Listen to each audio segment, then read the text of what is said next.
Okay, I am online. My name is Evil Machine, and I'm a simple about playing indie games. My name is Evil. Okay, my audio was doubled for a moment there, but now it's fine. And I'm back continuing my playthrough of Roadwarden. This is my second playthrough.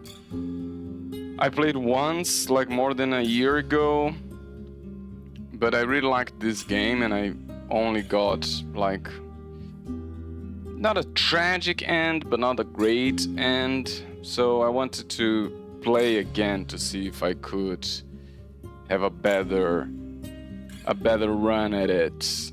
And there are 22 days left in game. And even though I did uncovered a few more things than I did in the first run, I still feel like I haven't solved that many things. Like, completed quests is quite a short list, and ongoing quests, it's quite a long one.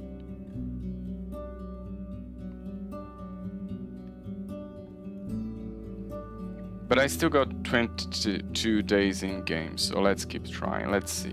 I took notes of what I should do next.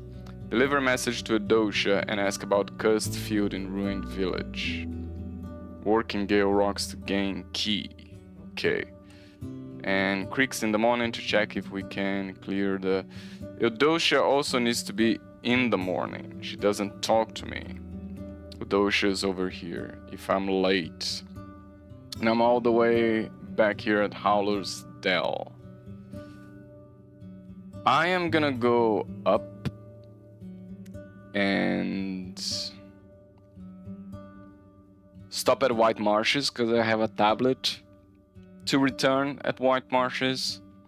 And then I'm gonna try to work at Gale Rocks and I'm gonna sleep at Foggy Lake. And then go to Adosha next day. That's my plan now. Let's see, the trader's not around. Let's leave the square. Let's try the tailor if they can fix my armor.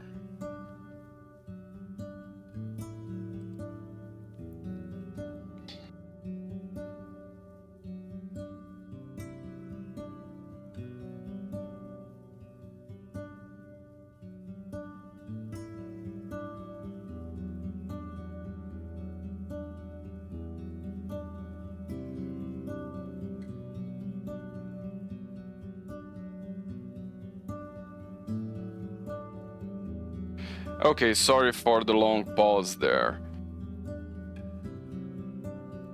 My cats were fighting and I have to see what was going on.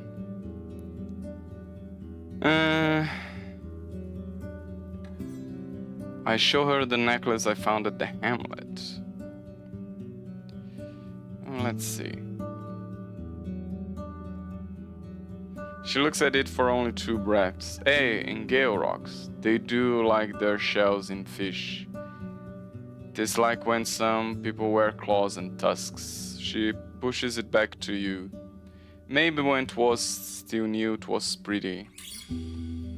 Okay, one more reason to go to Gale Rocks then. Gambison repair. Oh, I got a lot of money. Gambison repair, and also I need to look prettier. Oh, full Gambison now, that's good. Good luck. Let's travel. Let's go to the peat fields, because I can't go to... You can't get here while the creepers block the way. I need to talk to whoever protects. I forgot his name. Your porphyry takes slow steps forward, fighting with the dense mud left by the recent rain. Frogs fill the bogs with their songs and hide among the puddles as you ride down the path. Thyrsus is sitting on the bench, observing your arrival as he grinds something in a mortar. But once you greet him, he leaves his tools behind and moves to the edge of the scarp. The creepers idly hang from his arms, resting on the ground. Tell him about the Valen's situation. Who is Valen again?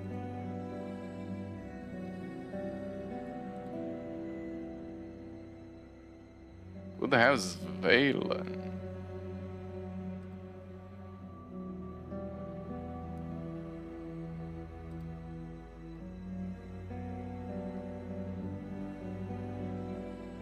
I don't remember who the hell is Valen.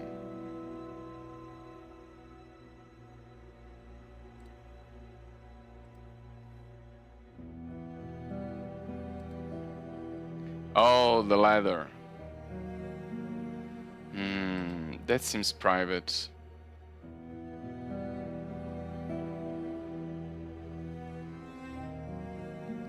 Let's ask him about Asterion.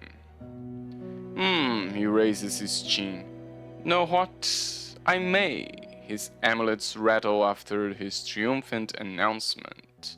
But he then looks at the clouds in the distance. You wait for him to carry on to no avail.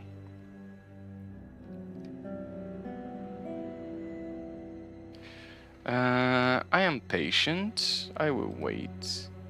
He nods to himself. Didn't notice it's been so long. Fall's almost here.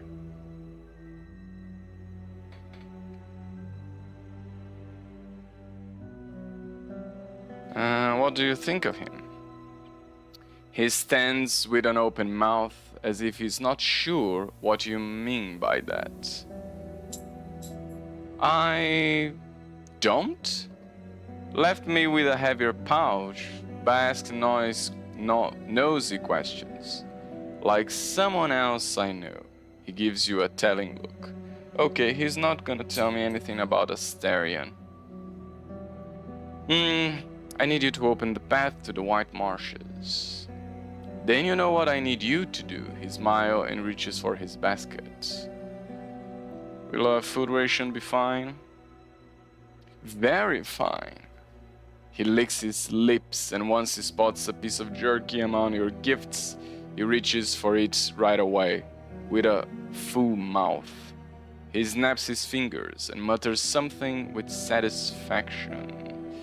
How much rations do I have? Oh, I still have 5. That's good. Let's keep going to the White Marshes.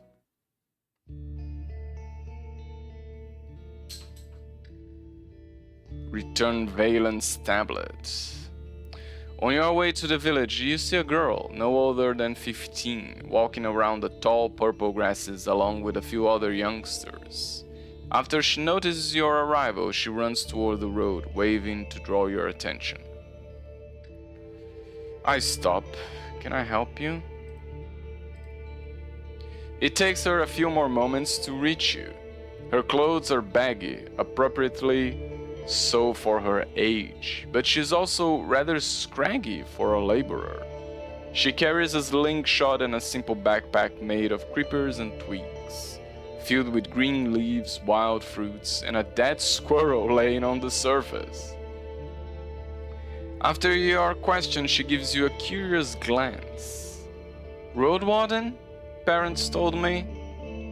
Not sure which part of it is a question, you nod in agreement.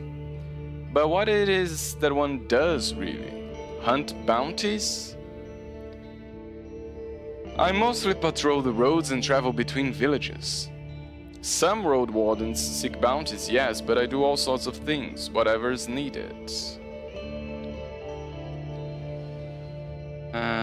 Yeah, let's explain my job. Oh, you are an adventurer then. She makes an odd, displeased grimace, then sneezes and smiles at you.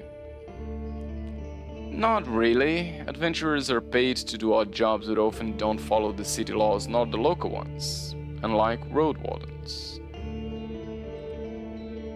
Yep, makes sense. She nods, but looks around with a frown. So you are a mercenary of sorts?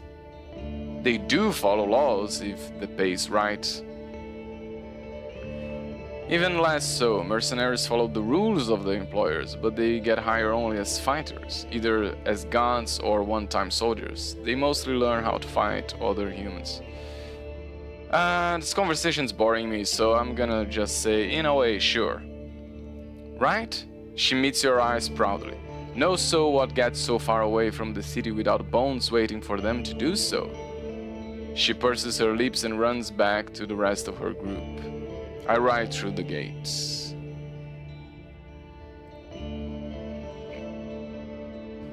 You ride along a trail of blood, which disappears near the well. The locals spread quickly, leaving you with a few guards and many, many more awoken shells. What the hell just happened here? Blood on the way to the well? Oh, near the well. Let's speak with Valen. He welcomes you with hungry eyes. Any news, Warden? I know what's in the ladder. He puts a hand on his forehead. You can't tell if it's a sign of relief or tension.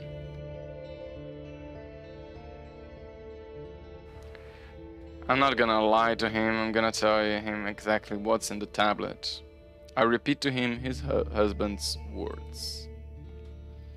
At first, he freezes, then gives a hateful look toward Orantia's hut. He knew what this piece of shit did.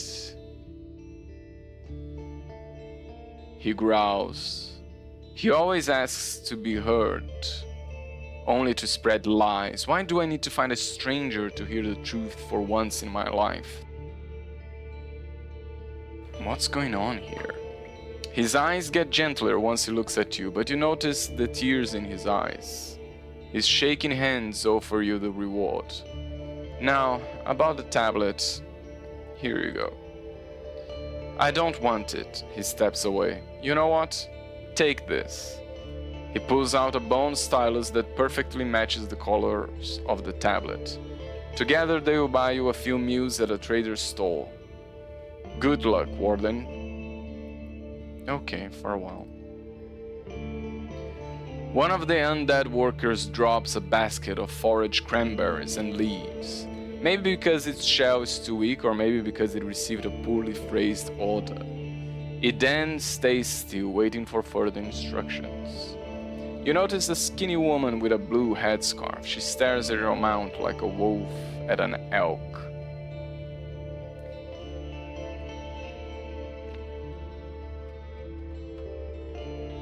I need to get friendlier to people here, because I need to find out what's going on here, and I think they know more than they are telling me. So yeah, I'm gonna approach the woman who observes. She moves away but meets your eyes and makes a smile-like grimace, then leads you behind the empty animal pen away from the guard's ears. Her grey hair, mostly covered, is deceiving. She's no older than 30, yet her face is marked with insect bites and pustule scars. She takes confident steps, even though she wears muddy footwear wraps without boots and a worn, simple skirt.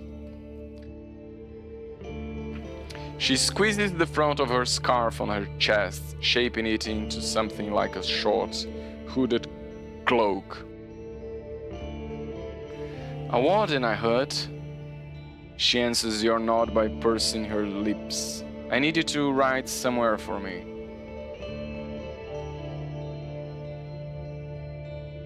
Tell me. Far away from here, at the eastern road, there's an old bridge made of simple rocks. Eastern road? I think it's probably this bridge over here. She doesn't look away for even a single heartbeat. Her gaunt face is pale and makes her large grey eyes look as if someone took their color away. Beneath it there's a rock, and beneath the rock a purse with my savings. Bring it to me.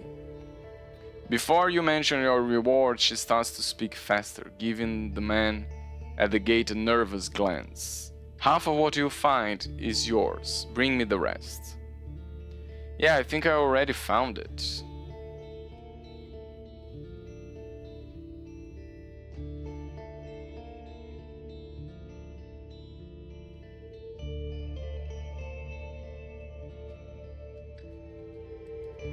She gives you a puzzled look, maybe wondering how to ask what pushed you to dig in the muddy river banks, but after seeing the curious looks of the gods, she leads you behind a turf house and simply reaches out to you with an open palm.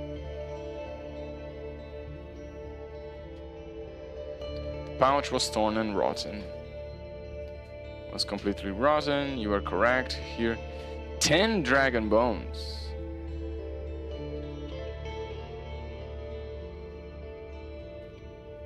No, I did not find 10 dragon bones. She looks at the sky, then to the ground. For 2 heartbeats, she can't stop herself from revealing the despair in her eyes. But she then adjusts her headscarf, takes a deep breath, and moves her shoulders. I have not even a fistful of blueberries to thank you, stranger. But I'll tell the rest, Phalage, you're a trustworthy messenger. If anyone asks, hardly anyone does around here. She hobbles away, splashing mud with every step. Okay, that's good enough. I mean, I do need people to trust me here.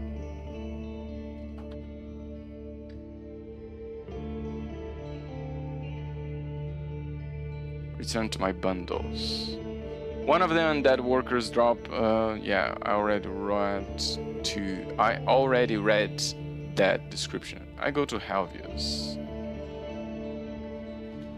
He doesn't trust me enough to see Orantius yet.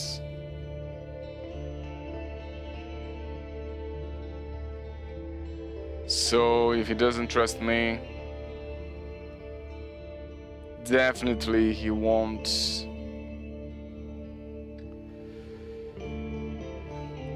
Definitely he won't let me place Edocia's toy here. Let's see if he wants to talk about White Marshes. Don't bother, both us and yourself. The tribe's been taming the bogs for 5 generations by the fields. He moves toward the gate as if you had no opportunity to see them before. Are from a few seasons ago, thanks to Orantius. We used to live on berries and meat, selling peat and timber. But soon we will need no outsiders. After all these years of feeding our blood to saurians, leeches and merchants, better days are coming. We made them come and we deserve them. He fondly wipes his blade with his thumb, then clears his throat. If the right allows. Okay, he ain't gonna tell me anything. So far, well. Let's travel. I can only go to Foggy now, everything else is too far away. So it's gonna be Foggy and Eudocia. Foggy, let's go to sleep. You hear a commotion coming from the lake, drawing your eyes to the air bubbles and water ripples. After a couple of moments, a scrap of the lake turns red.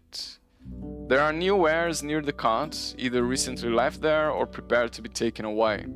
The tavern staff stops the discussion by a basket to welcome your arrival. Nobody trusts me enough to talk with me. And I am clean. I'm clean and tidy. Tidy, not tiddy. Almost everything's full here. Enter the tavern. What do you have to sell? I have 3 meals left. I don't need to eat right now. Let's show her the necklace. She doesn't trust me enough to tell me about Asteria. Nobody trusts me in this peninsula. She doesn't reach out for it. Ah, one of these that shine in the sun. The folks from Gale Rocks make them from the shells and dead sharks they find on the coast. You ask about a probable owner, but she lets out a puff. Could be anyone. Maybe a hunter from the creeks?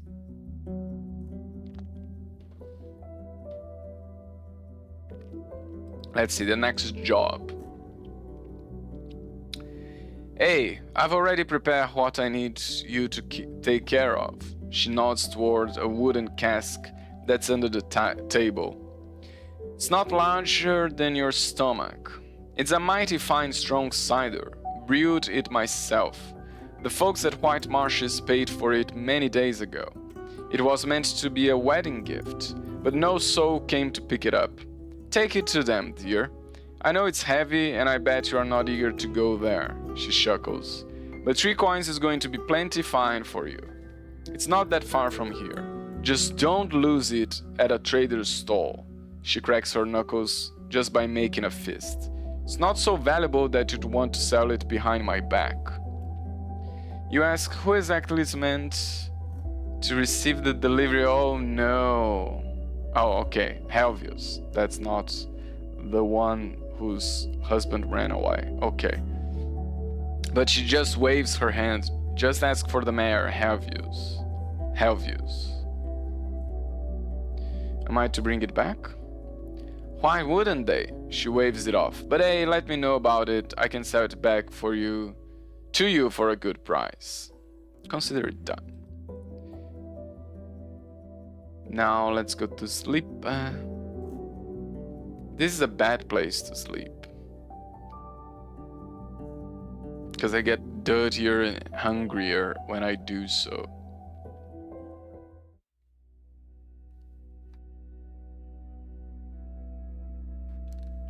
The dark skies don't let go.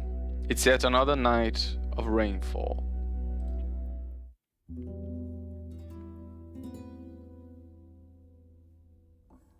Listening to the grunts of the annoyed aggro makes you feel uneasy, but at least the furs covering the floor are helping you relax.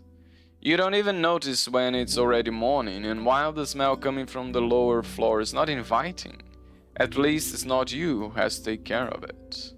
I'd like to eat, please. Thank you.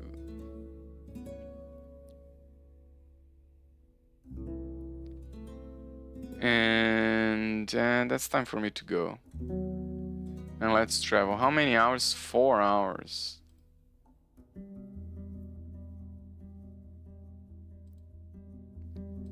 Let's see if I'm early enough to talk to Eudosha. New spider web is strung between the wall and the gargoyle's head. Am I not early enough? It's getting colder, but finally the monster's eyes glow red. Go inside, I'll be with you soon. I entered the ward. Few hunters recently left creeks. No, I want to give her...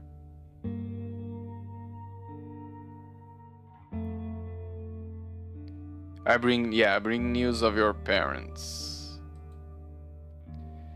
She takes a deep breath.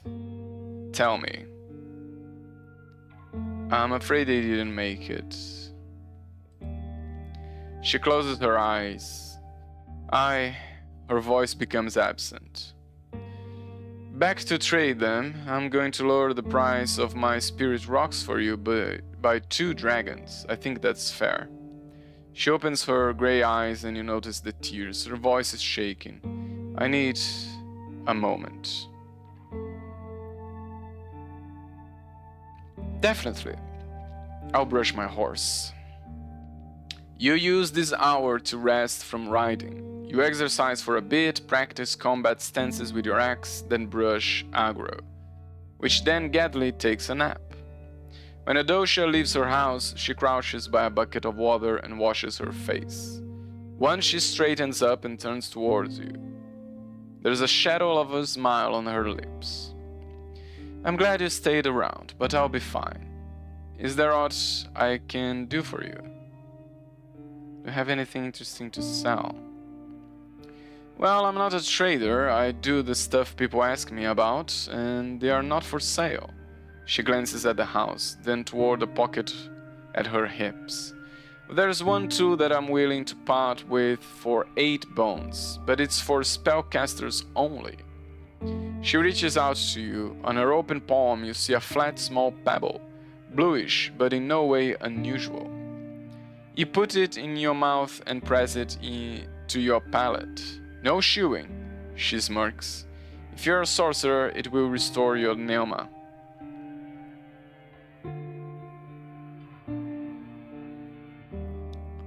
I'll buy it to sacrifice it to the tree. I found a barren field that may be affected by a curse. Do you have anything I could use to see if I'm right? A cursed field? Where did you find this stuff? As you explain briefly, she observes your boots. I know the place, but she steps away and approaches the garden patch by her house. She observes it for a moment, then kneels down, paying no attention to her robe, and reaches for a wooden spade. What she digs out looks like a tree sapling with 2 leaves that are as large as a hand and a thin, elastic stalk. It's shorter than your head. Would you look at that, still green? Give me 2 dragons and I'll put it in a bag with soil. It should survive at least a couple of days. How does it work? She straightens up. Well, you plant it, of course, wait for half an hour, and you see. If it grows an inch, she frowns, raises the plant to her eyes and grunts. Forget it. If it bursts into bloom, the soil is enchanted.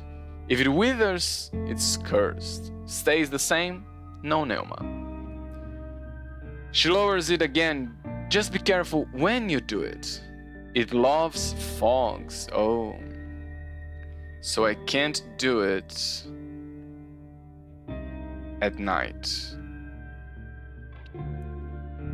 So it's a plant that grows by magic. Yes, and it costs 2 dragons. Here are the dragons.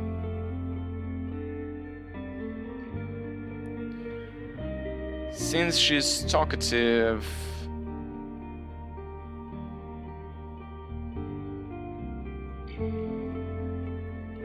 she doesn't trust me enough to speak with me about Asterion. No one does. But let's ask her about the hunters. Admon. He was here, alright. Asked me about the lands east of the Stone Bridge in the north. But I couldn't help him much. Those lands are better left to... She pauses, then waves off. Ask me about the lands east of the Stone Bridge in the north. East? Here?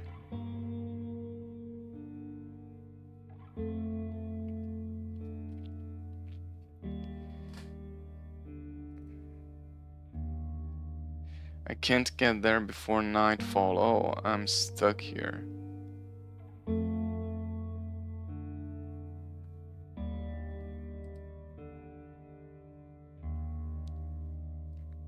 Let's see if I can spend the night here. Even though she draws out her words with frustration, she speaks with ease, as if she's reciting a memorized speech. I know how harsh the woods can be, but I don't offer shelter to travelers.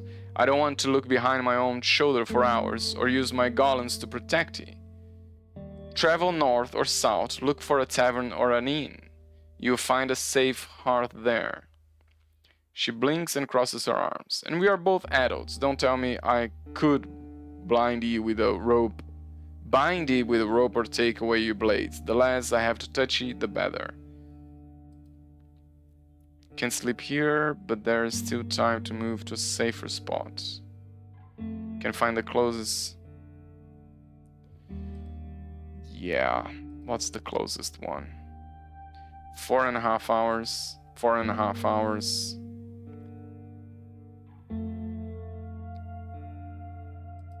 I'm gonna save. And I'm gonna try to find shelter at the abandoned watchtower. Or at the cabin.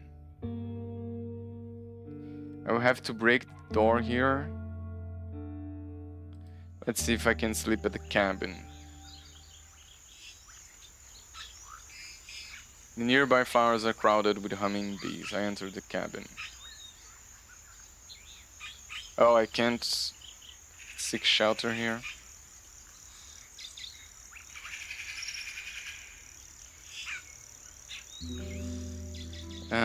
No, that's not. I don't want to travel. No. Let me load. Okay, let's travel to the path of the north. I'm gonna lose all health? Oh, how? Fine. The yard is stained with coughed up blood, the trail leading into the building. The hunters are tense, with weapons at hand, looking at you as if you are bringing them answers. You approach by Dalit. You hurt? The lieutenant from Hag Hills fled from her camp. She would be dead without our potions. What happened? A troll. There's a hint of shame in her voice. She says she stopped it, but not before it tore the other soldier to pieces. Better speak with her. I entered the building. The innkeep greets you with a nod, then his eyes lead you to the bench in the corner. Tulia is sitting with her head resting against the wall, breathing heavily, with clean bandages on her neck, arm, and leg. Next to her are 3 small bottles, all of them open, but your nose catches no scent of ale. Her gambeson is on the floor, now more of a rag than armor. As you sit down next to her on a stool, she opens one eye, then another. Her grunt is hesitant. Tell me about the attack. There isn't much to say. It came in the early hours. We threw and shot anything we could at it.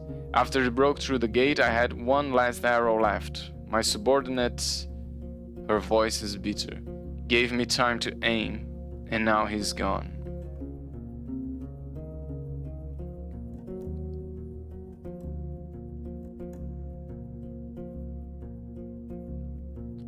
I met with Caius. Caius is the one at the... Oh, let me...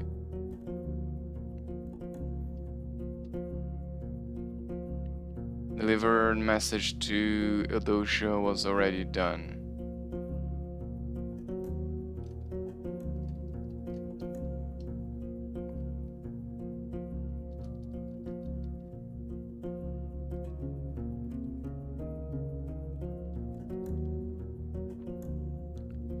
Did you manage to burn the other soldier? Probably not. The sorrow in her eyes makes the shake of her head redundant. I met with Caius.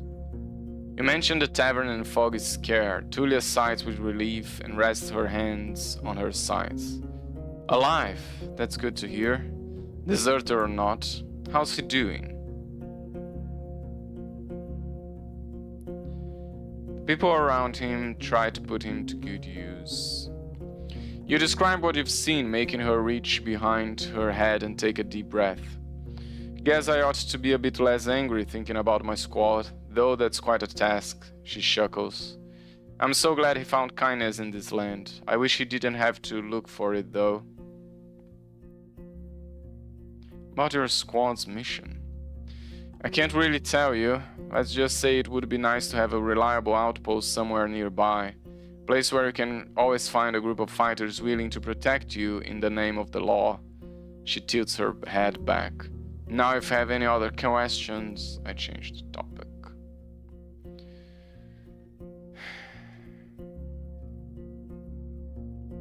Let's go to sleep.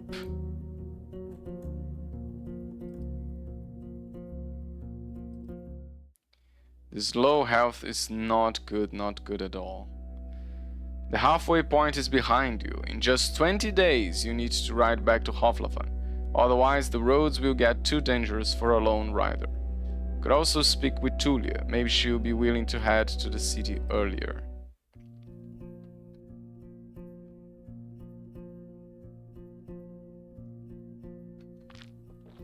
"20 days. Still feel like I have so many quests undone, unsolved.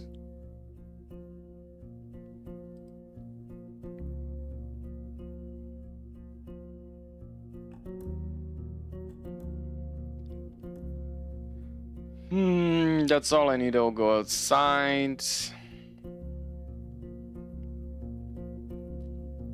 Let's travel. Let's go to the ruins. I consider washing myself. I see the fish trap. Sadly, you are too late. Your catch has already starved to death and is now eaten by dozens of little creatures. You open the lid and pour out the content into the river. I said the fish trap again. Barren fields. You are surrounded by barren fields. The path leading west from here ends together with the field, shifting into the meadow, then a forest. In the north, you see a passable path around the palisade. East from here, you see a road leading south and an abandoned building. Let's use the sapling. You remove the lining sack and shake off the soil from the root, then dig a hole and plant the sapling in the middle of the field, just to be sure. You don't water it, all you can do now is wait, so you brush aggro for a bit and make sure the saddle doesn't bother it.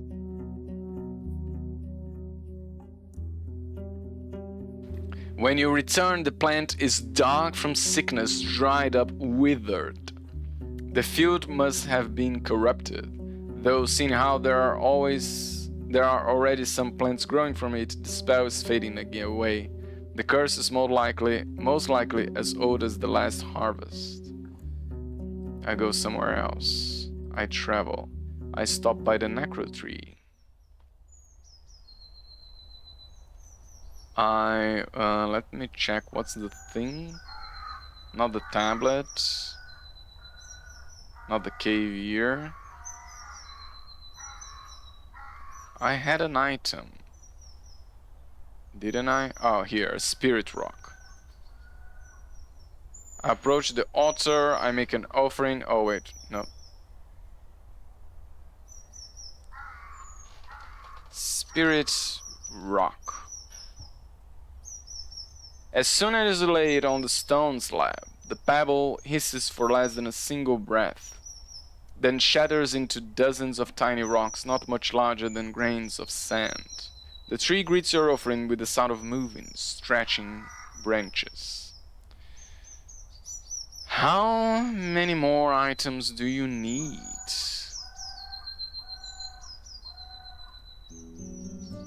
Let's sell things at Howler's Dell. You approach the opening gate, then carefully dismount. A guard approaches you, ready to take your mount to a stable. Good to see you. How are your journeys? I gossip for a bit. I do have time. The curious locals gather around to take part in your conversation. Recently, the roaring of dragons gets louder every day, so maybe they are trying to overcome the local hunt queen. I give the stable... I go to the main square. I talk to Akekios, the trader. I bring goods to sell. He makes a satisfied grunt. Nice work. Any of got the stylus? I'd make for a nice gift if I were to change the wax for a green one. Want to leave it here for 3 rings? Yeah, deal.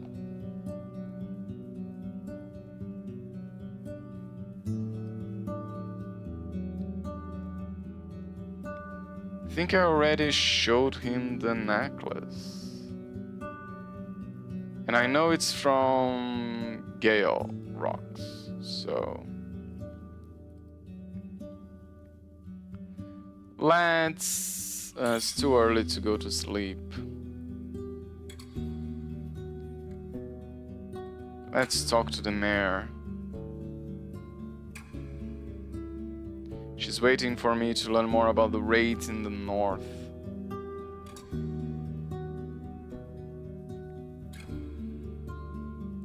I'm not gonna ask her about the dosha yet. I think I want her to trust me more, so...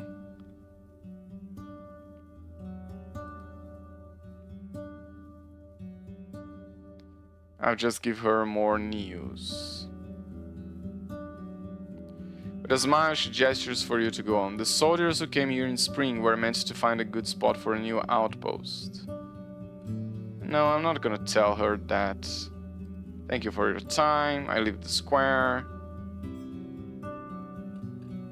10 hours. How many? Oh no. 3 hours to the White Marshes. Okay. I will stop by the gates to see how the god is doing.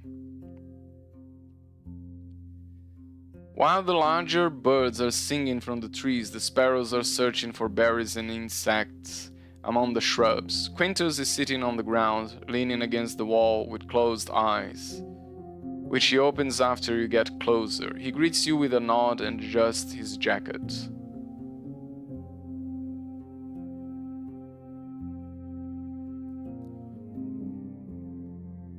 Doesn't trust me enough to say anything about Glosha. Nobody trusts me enough. Let's ask about the people from the creeks. I know not about people, but I met Vashel. It takes him a few breaths to notice you are waiting for him to go on. They spent one night at this tower with me. Came from there, he points at the woods in the east, and then went back there. They were building a trap somewhere behind the lake. They shared the partridge with me, but never came here again. Good soul, very open-eyed. Wait. They were building a trap somewhere behind the lake. Somewhere here, behind the lake? So I have to cross the heart of the forest again and maybe go this direction? Okay.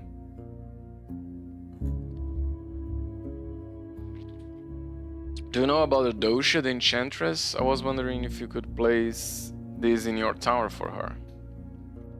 You unpack and show him the rod. Lighter than it looks, he says quietly. And I know a dosha, she always does odd weird. She was a quiet kid, but a smart one, never tried to steal my milk. He hands it back to you and puts on an unpleasant smirk. But I'm doing not for free, let me guess. Bring me 4 rations, some tasty ones. My people won't be happy that I'm doing favors for a dissenter. I don't mean you, he clears his throat after seeing your look. I better get strong before I start making excuses, no?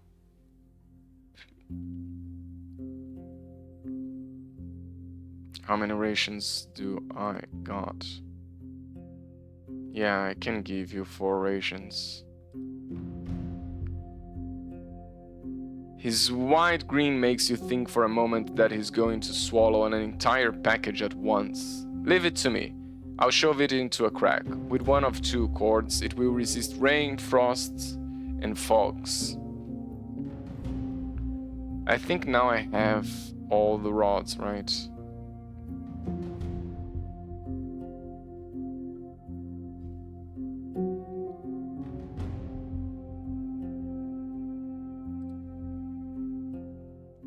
I can get the first share of my reward after placing at least 4 rods. I've already placed 3, I currently have 2.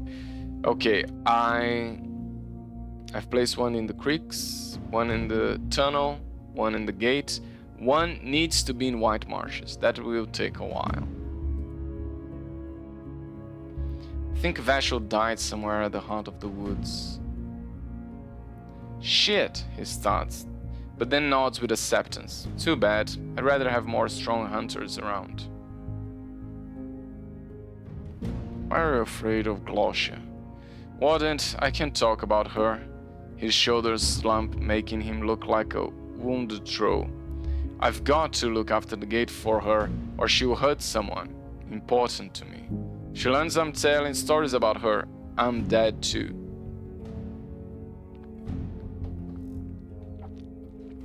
Okay, so now we are finding more information about Glosia. She has someone. Hostage. Okay. I want to sleep at Howler's Dell, because there I can heal my vitality. But there are still 10 hours in the day. What place can I go and then come back? 1 and 15. Travel time to White Marshes is 3 hours. I think I can go and come back in 10 hours, right? Let's see. Let's try. I should have saved before. Let me save now. An outraged shout of birds fill the bogs. Suddenly, more than 20 brown birds take off from the grasses, scared off by the sound of hooves. Thyrsus is sitting on the bench observing your arrival as he grinds something in a mortar.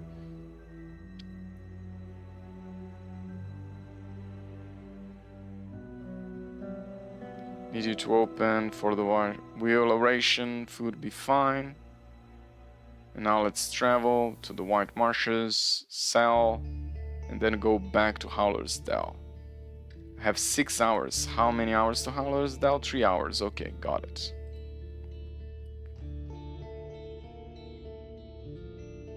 For a few breaths, you see more undead than locals. They are gathered at the well, allowing the overseers to inspect their missing limbs. I notice Valens standing next to a shed. I'll say hi to him. He's moving small packages, bringing order to some neglected shelves. His eyes are red from crying, but he greets you with a strong voice and a polite smile.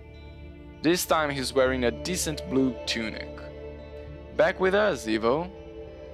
It's been a long time since I saw some visiting our home as often as you do. That's how my job works. I go where others don't. He gives you a long look, as if he's not sure if it's meant to be an insult, then turns back to the bags. I'm looking after our grain and dried meat before fall comes, thanks to... He draws in the air and lowers his voice. Orantius help. We've more food than in many years, but now we need to figure out what goes to our bellies, what back to the soil.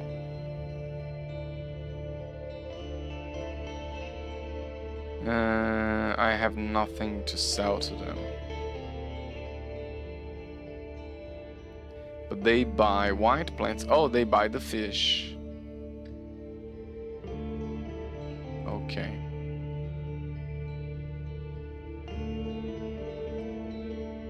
I go to Helvius. I have a delivery from Foggy. With an open mouth, he steps away, looks around, and frowns at a woman who's scowling at your gesture. I don't need it no more. Take it out for a village. He raises his voice, but can't hide his hesitation.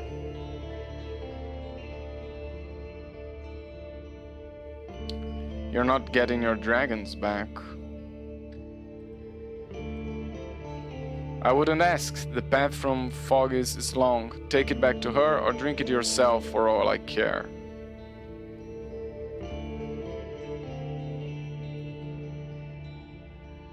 You used to sell wood, correct? He nods in approval. In the old days, our firewood warmed up all walls and toes of the side of Fag Hills? No. Side of Hag Hills. Bagale rocks in the far north built its own hamlet for woodcutters, and Hollisdale grew a finer garden for themselves, just to get by without us. They have oaks, cherries, and their own darker birches. Have no more reason to trade with us, other than peat.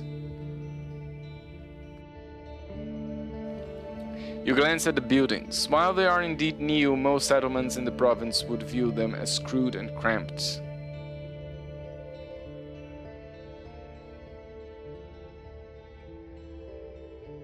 Okay, for a while, let's travel back to Holland at 3 hours. I have 6 hours left. Is there anywhere else where I can stop buying? No, this one take 3 hours.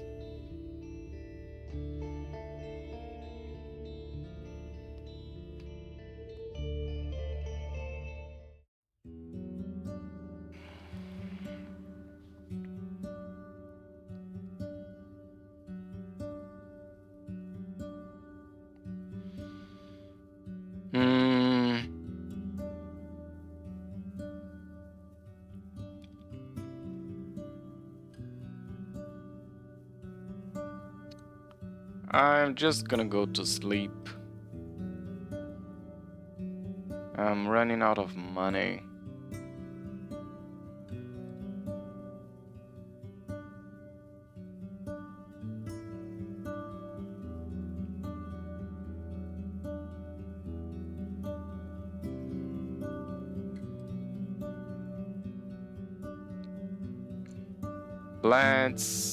Let's see, what are my other missions? I need to work in Gale Rocks and go to creeks in the morning. And Thais wants info about the raids.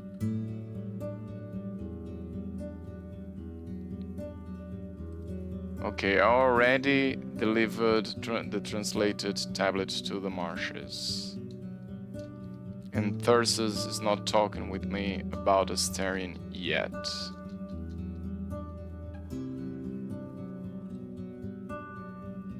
So I guess it's gonna be working Gale Rocks.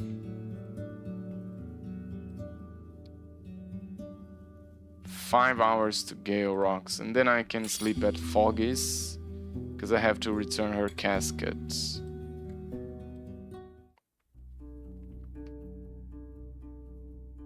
Oh yeah, and also the collar is here. Life is slowing down as you look around. Many of the villagers are gathered at the western bank, preparing for a meal or a prayer. Was slowing down already? It's 8 hours before dusk. Only the youngest workers remain at their posts, maintaining the most crucial tasks, such as adding fuel to the flames. The guards are spread outside of the gates, watching the area carefully. Some of the locals greet you with polite nods and by mentioning your trade. Let's talk to the gatekeeper. The guard you met when you first arrived at the village is leaning against the wall, observing both the gate and your mount. Whenever Agros nods, the gatekeeper reaches out for his axe. Once he notices your gaze, he frowns and waits for you to speak.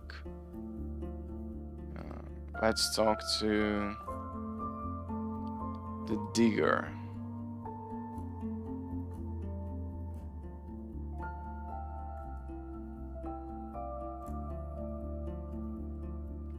Now I want someone to inspect Hidden Village. Oh, probably that's where Asterio went. But I want to talk to someone about the necklace. I know the head woman doesn't like me, but let's see.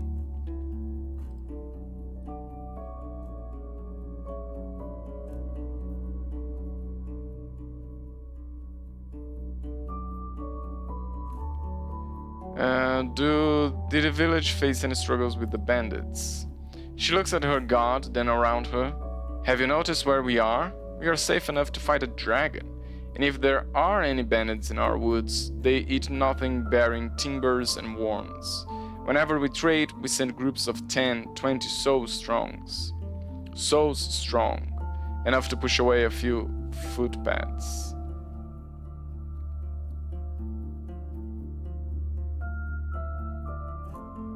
Oh, the watchtower. Yes, I want to go there. Why would I give you a key? You mentioned that looking after roadside shelters is part of your responsibilities.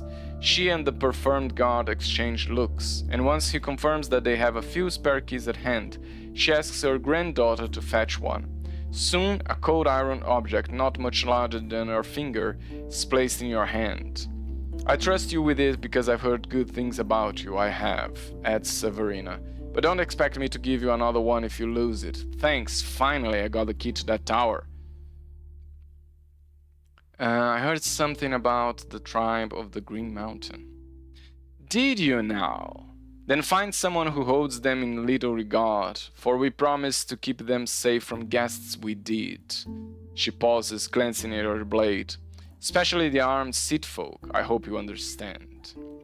You try to learn anything else, but she runs out of patience quickly. Gale Rocks was one of the very few settlements that used to trade with the tribe, and I ain't speak of merely the things I remember myself, but even some that happened hundreds of years ago. The proud words make her voice get stronger and louder. Hovlavan's merchant won't find anything there, and there are no roads for you to patrol. Forget about them, outsider. Okay. The hidden village. It is there, I just need to find a path.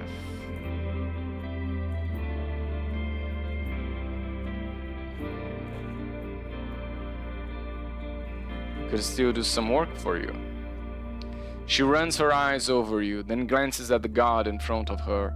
There's something that may be an easy ask for a traveler, chiefly one that doesn't talk too much. She reaches for one of her tablets, then nods with approval. Right. I want you to look around, not ask around. There are a group of spice and tools merchants that was meant to reach our village some time ago. Yet they fell silent, most likely taken to the fogs by some beasts. Keep your eyes open, maybe you'll find their shells, or even better, wares. Once you learn what happened, I'll pay you. She starts to hum to herself, looking into a pouch from her desk. 5 coins. Just don't speak with any other tribe about it. She stares at you harshly. We must keep this between ourselves, and if the merchants turn out to be nowhere to be found, I'll pay you as well.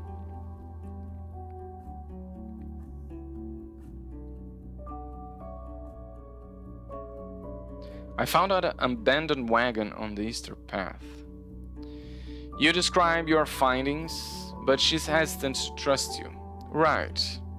I would expect them to have a wagon, but that ain't enough to be sure. Better get there fast, seek some trails. The cart breaking down have forced its owner to turn back. Okay. Got it.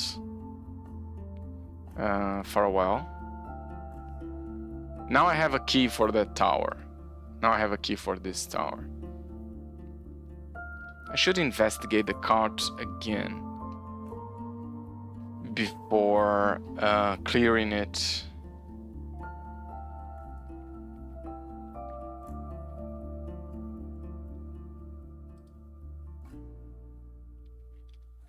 I have 8 hours. It takes 5, so I can't go there and back. But I can go there. I can tower and then there and then Pelt of the North again. Although I have no money. Do I have money? Oh, I still have some coins. Okay, I don't have rations.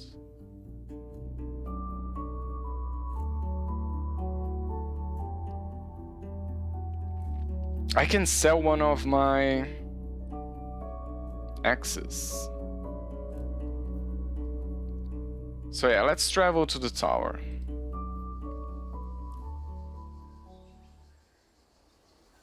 The watchtower is blending with the wilderness slowly. A spider the size of a human head crawls up the wall. When it senses your presence, it runs to the top and disappears on the other side.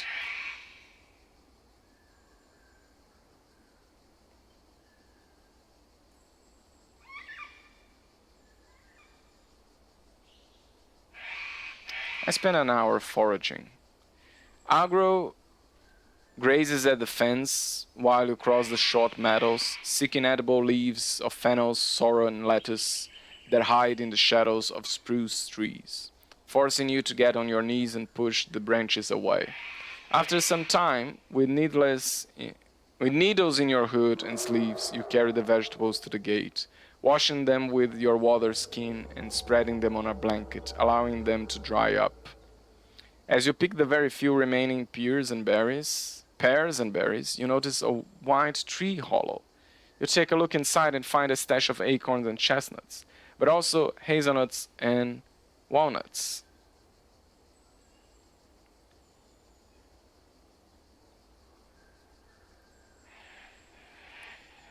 More food for me. I'll leave it for the squirrels. Approach the entrance. The door is locked. Without destroying the door, it doesn't. Yeah, I have the key. It goes in smoothly, and after a bit of fidgeting, you find the right spot.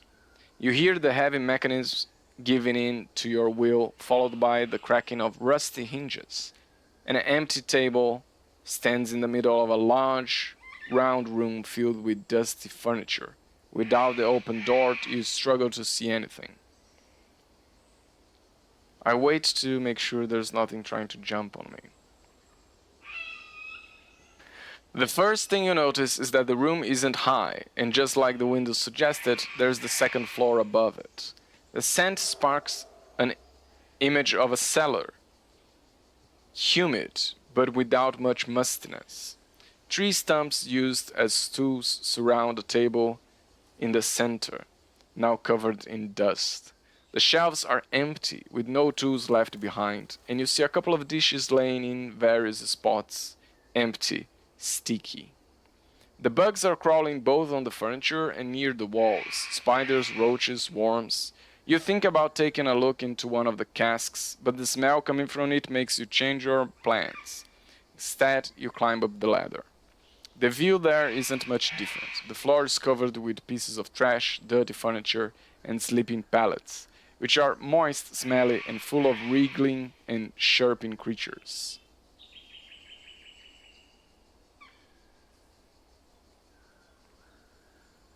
I don't care about some bugs, I just ignore them. You climb down. Agro is looking at the grass outside, still touched by sunlight. You approach the windows, each one locked with two heavy wooden bars. Opening them would not be a problem, but knocking them down from the outside won't be an easy task. You sigh with relief. It's a safe place. I need something to get rid of the bugs. Someone had something to sell me that would help with that. Who was it? Don't recall.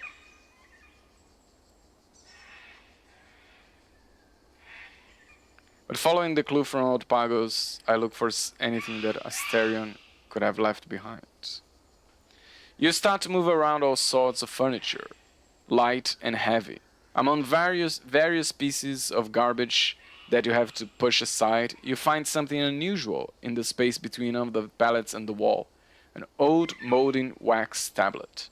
There are some writings inside it. Other than that, the place seems to be empty, unless you count broken pottery and ragged clothes. For now, I hide it in my bag and put everything back in its place. Time to wash my hands.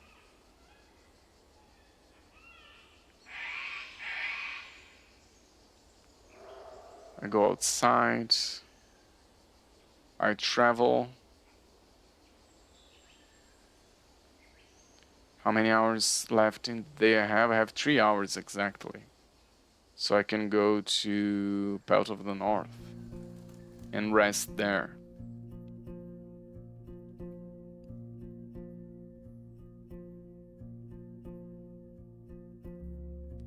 The guards are close to the gate, looking at you with concern. One of them speaks. "We are closing, Roadwarden. Better come inside."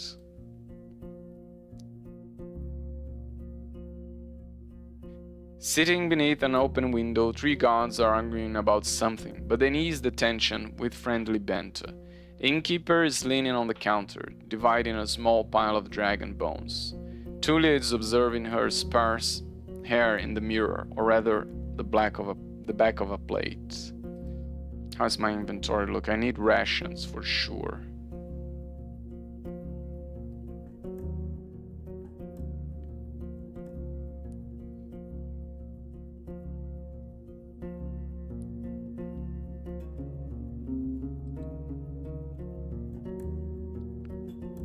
I go to the innkeeper. Show me your wares.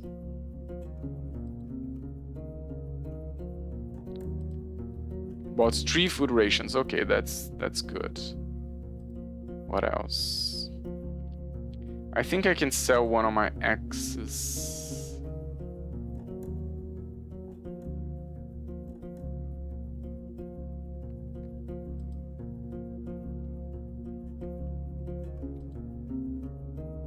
No, I'm not gonna sell the casket to you. Let's just go to sleep.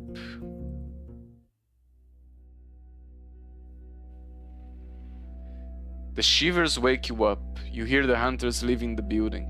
You look through the window, but the fog is so dense you hardly see the wall around you. Still, they are being patrolled by the night shift, which places torches and carries lanterns. While I'm looking for a candle, I think of the many times I've heard parents telling their naughty kids that the fogs will take them. Okay, it's been an hour already, so I'm gonna take a break, because that's a lot of reading and talking in this game. But I'll be right back in 5 minutes.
Okay, I am back. Let's continue.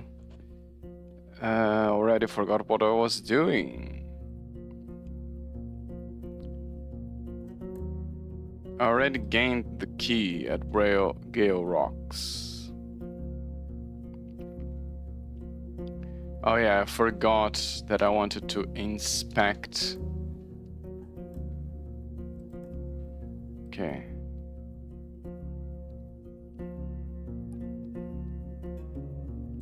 Go outside. I need to go back to Foggy to return the casket. But first I'm gonna stop at the fallen tree to investigate it once more.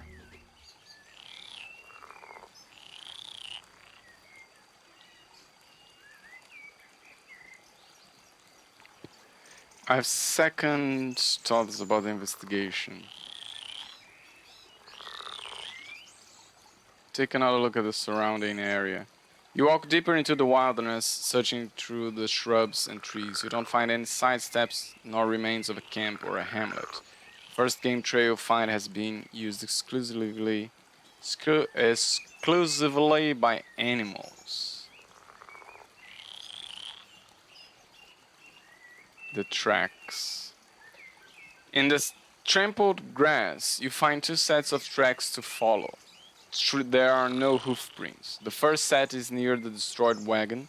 The wayfarers suddenly stopped. You can see where they made a sharp turn.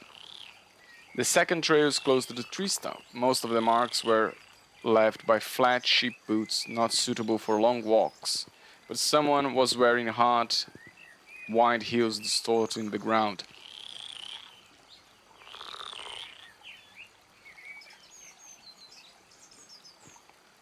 Both trails avoid the eastern wilderness. They stick to the main road and lead you north. They could have belonged to 24 people, maybe more. Follow them for a bit. Oh, so maybe Glosha's group kidnapped the merchants?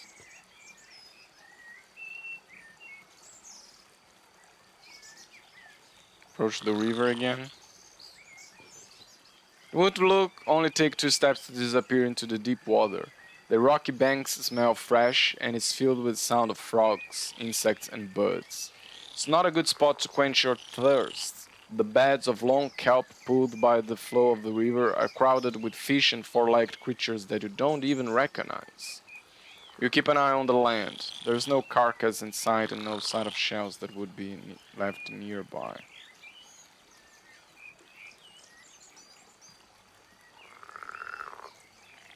I think I know what happened here.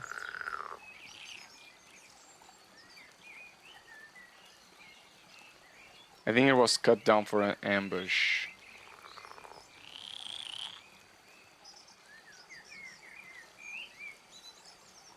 I think it was attacked by highwaymen.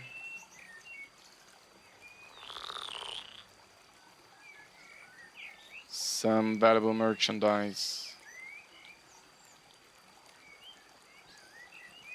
They were taken north. You'd think that the tree was cut down to set up an ambush by Glosha. The cart which transported some valuable merchandise was attacked by highwaymen. Its owners were taken north. Are you sure that's most likely what happened? I'm sure.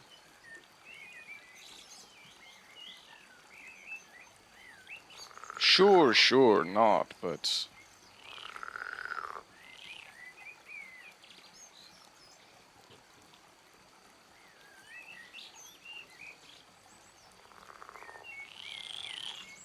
Fallen tree.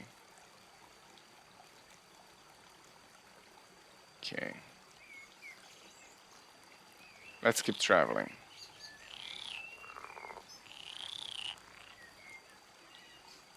Let's go to Foggy.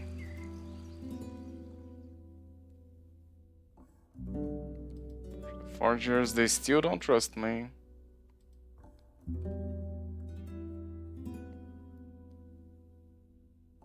I took care of the cask with cider.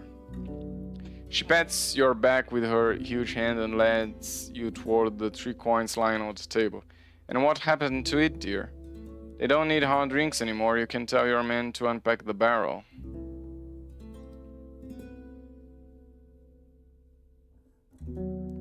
After you describe the situation, she rubs her ear. Well, not something I was hoping to hear. The more water drinkers there are around, the fewer coins will flow into my lake. She wipes her hand off her stomach. Let me know if you want to buy the cask from me. It won't last long, maybe until the winter, but I'm sure someone will take it.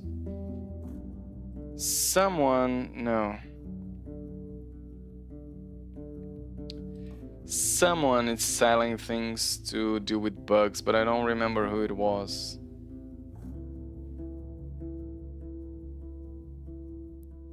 There are 9 hours left.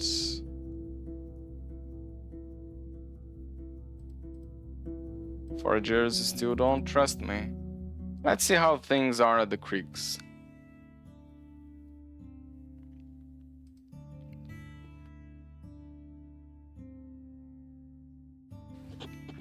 While you cross the bridge, you pass the same group that you saw on the first day you arrived at this place, once again gathered at the creek and scantily clad. Their smiles are inviting, and after you look at them, one of the women invites you with a wave hand.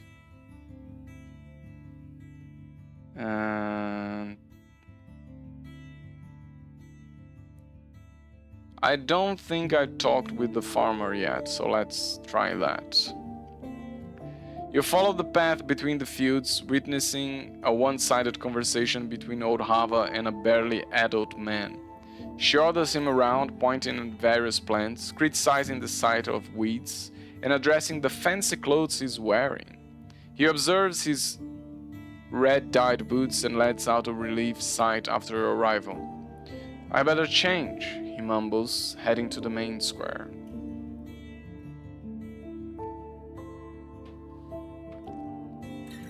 The woman spares you a wry glance, then turns away, focused on the struggling vegetables. She's the only person in the village who wears clothes made of plant fabric, but they are weathered and covered with decades-old patches. Her hands clasped behind her back are constantly twitching.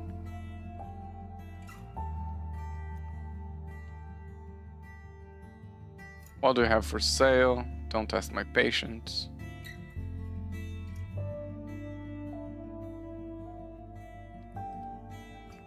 Distanced. After a moment, she turns to you slowly, chewing her bottom lip. We sold what we had, we are lacking hunters, and these, she looks at the wrinkled vegetables, will go into a stew if they are even worth picking. Without noticing it, she grabs her left forearm with her right hand, but it doesn't stop the twitching. We always have a fish trap to spare. We make them just in case. A large basket, put it in a creek and wait a day or two until something swims inside. I'll sell you one for 2 dragon bones. And if you'd rather eat something right away, she carries on after a short pause, our cooks would spare you a roast grouse or a chicken. It will be cold but fresh. We always have one. You never know when there are maggots in your supplies, and kids shouldn't skip a meal. You ask her to tell you more, but her patience grows thin. It's the best light roast in the north. We add plenty of spice to it, so it spoils slowly. That's it. No, I don't want.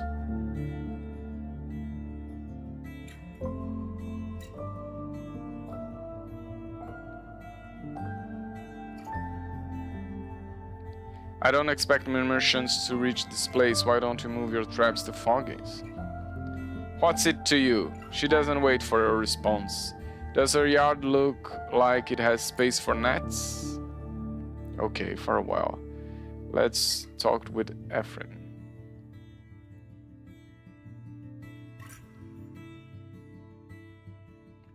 Have you ever met the tribe of the Green Mountain?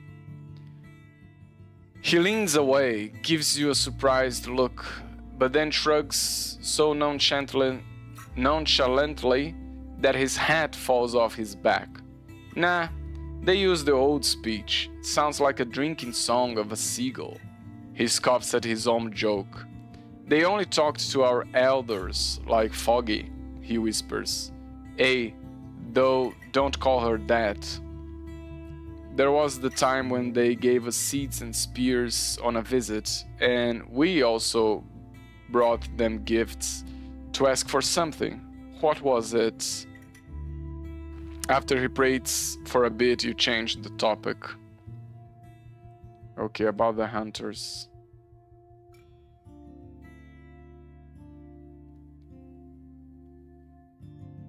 Still need to find Aaliyah, I still need to find Admon.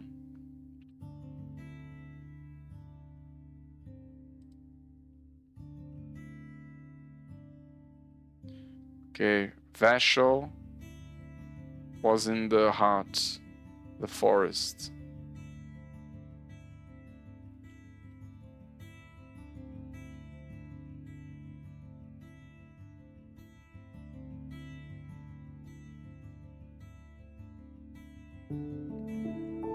Okay, I don't have much more here.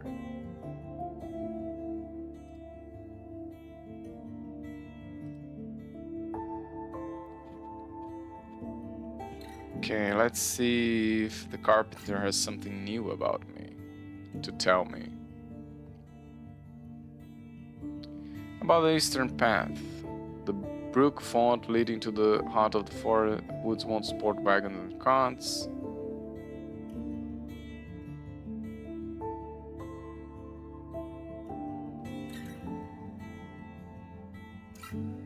It's too late, okay. Have you ever met the tribe of the Green Mountain?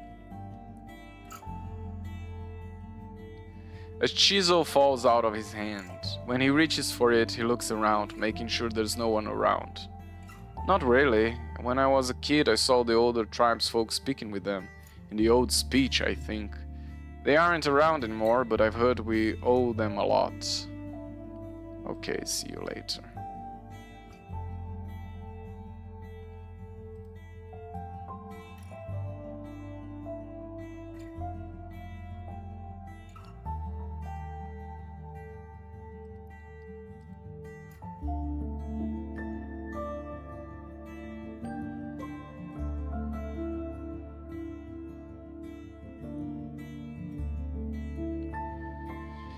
Okay, I need to clear the tree, but it needs to be early.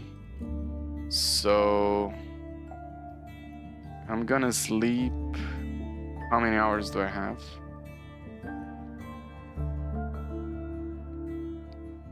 8 hours.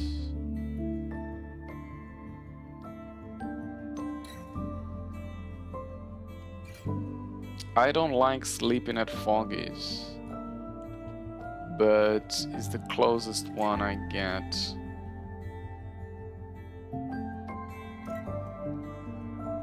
What I can do in 8 hours? It's too far to travel there. 5 hours. 4. What do I have in my inventory? Oh yeah, can someone look at the necklace?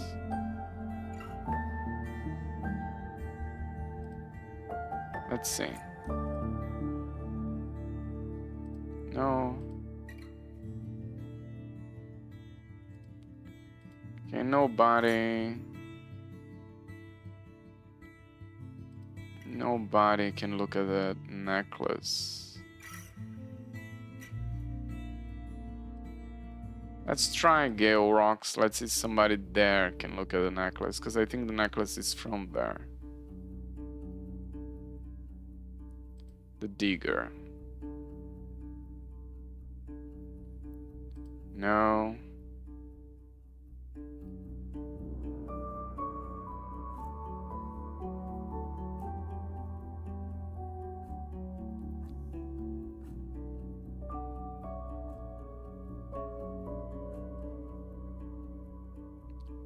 Ocean necklace. Probably the fisherman. Fisher. You are told that Photios and all the fishes spend long hours at the beach in the north and can be found in the village only during... And that's enough for now, so let's see if they are at the pier. I approach the pier. Head to the fishers. Can nobody talk to me about that necklace? 6 hours.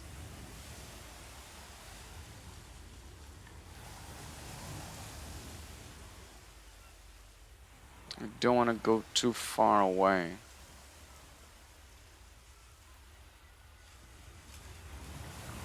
I just go to Foggy's.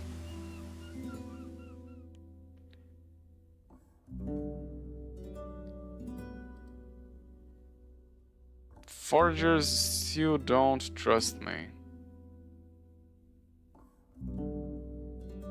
She doesn't trust me. What do I have for sale? No.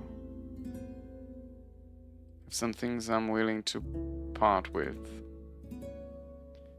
Now I'll come back with something okay.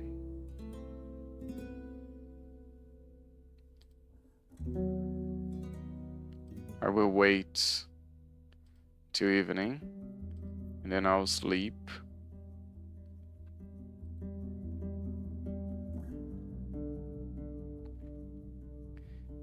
And then I'd like to eat. Perfect. And then it's time for me to go. It's time for me to travel. There. Let's see if we can clean the tree now.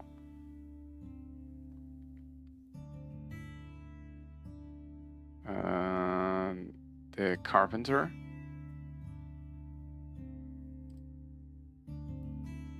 It's me to bring him more news from the Eastern Road before we travel to the fallen tree.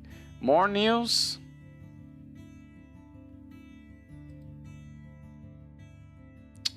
Let's see if the locals need something. The villagers need to deliver a few barrels to Foggy and stay around for a few hours to set up traps and repair a collapsed part of the palisade. This task will take you an entire day. Okay, fine.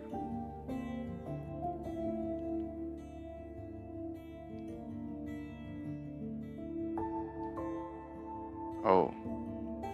3 hours already. It was the full day. Let's stay at Foggy's again.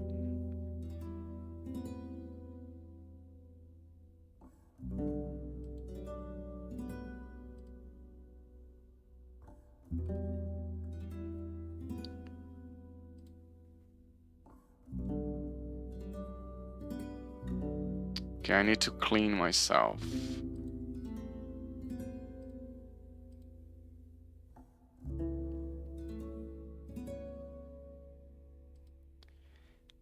He needs more answers from the Easter Road. I already cleared most of this road. What other answers do you need?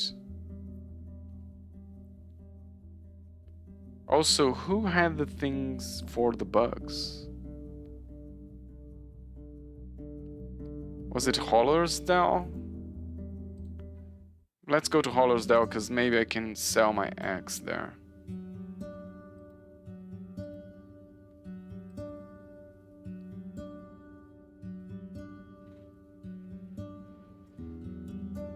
No.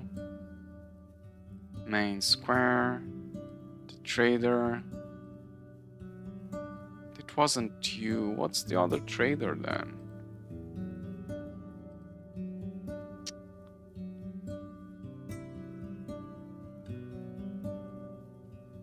What is the other trader that had things to sell for the bugs? Wasn't Pelt of the North, was it? Was it the Druid? There's a sales here, a sale here. You know what? It's been a while since I went to the monastery, so let's try it, see what's in there. A brown and golden monkey sneaking around the hourglass, avoiding the looks of the dwellers. A few hooded figures are climbing up the paths. Their tired, exalted singing mixes with the wind. You call the monks by hitting the sticks, and the drawbridge lowers. Ailey gestures for you to enter storage house with his bandaged hand. Warden, he nods. It's all alright. His young companion is right next to him. Trying to learn more about the local bandits. Then asking the villages. He looks at the wooden entrance hall behind you. No group is going to bother us, for they've got no understanding of our Noma and potions.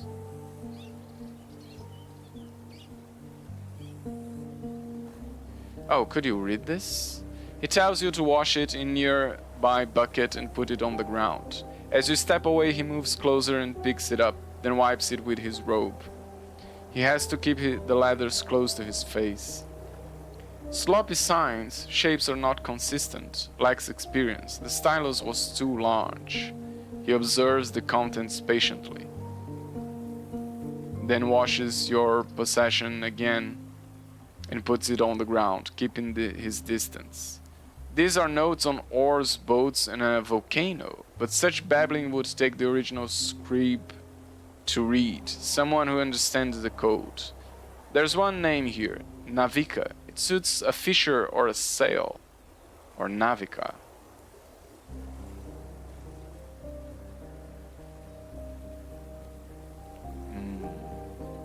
Fishers here? This is the only place.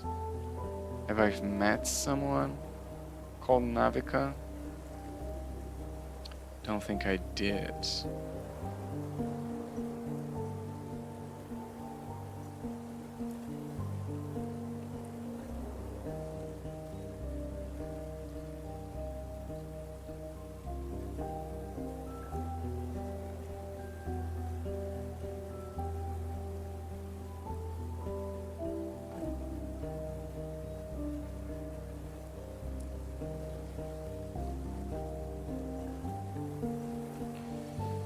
Okay, so let's travel.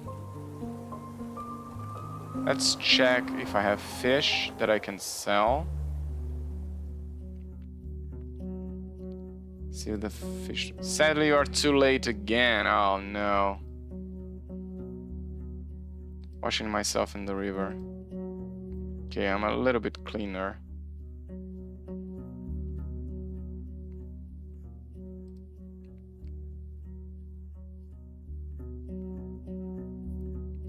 Northern gate.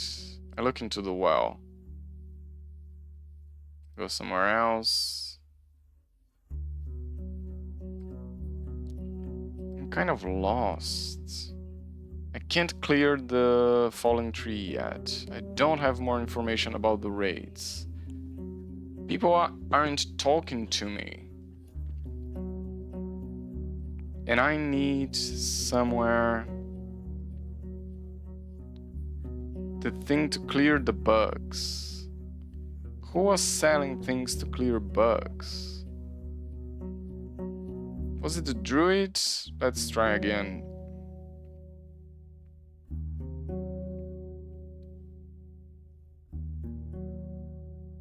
Metasterion.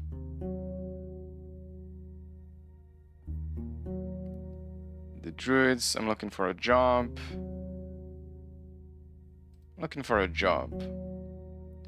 I believe your goodwill, and I'm in need of your help. He gestures for you to follow him to the pond. This is a dangerous task, but one that I can complete by myself. In my spells, I'm not enough to ask animals to fetch for me. He speaks very slowly. At the northern coast, you find Gale Rocks, a village of fishers. One of them is in my debt, and I want you to collect what's mine. You want to ask him about his debt, but he doesn't look at you. He points at a shiny large fish with orange and golden scales that's swimming just nearby. This gorgeous creature is an empress carp, one of the few animals that thrive both in the seas and the lakes. You don't know where the man found the large worm that he now drops in the water, feeding his pet? Go to that place and find Phothios. He's a young father, an ocean folk with scars on his neck. Oh, already met him. Which he will knee-hide. Ask for a male empress carp, but beware. I need it alive, so it can't mate with the one I have. He stands up and approaches you. I do need sleep on dragon bones, but that's pneuma in my blood. I'll use some of it to heal your wounds, though need more than once. That's fair. Okay, I agree.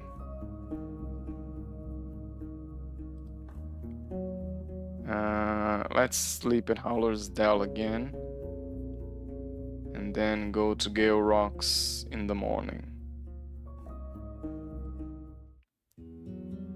The days are passing so fast. I don't like this. I don't like that I am not finding enough answers.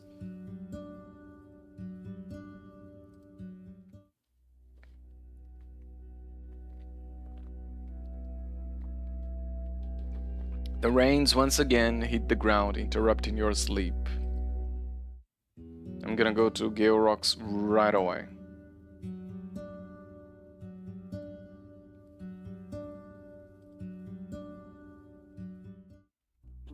Let's see if the fishers are around. Fishers are nowhere in sight. Okay, so let's go to the pier.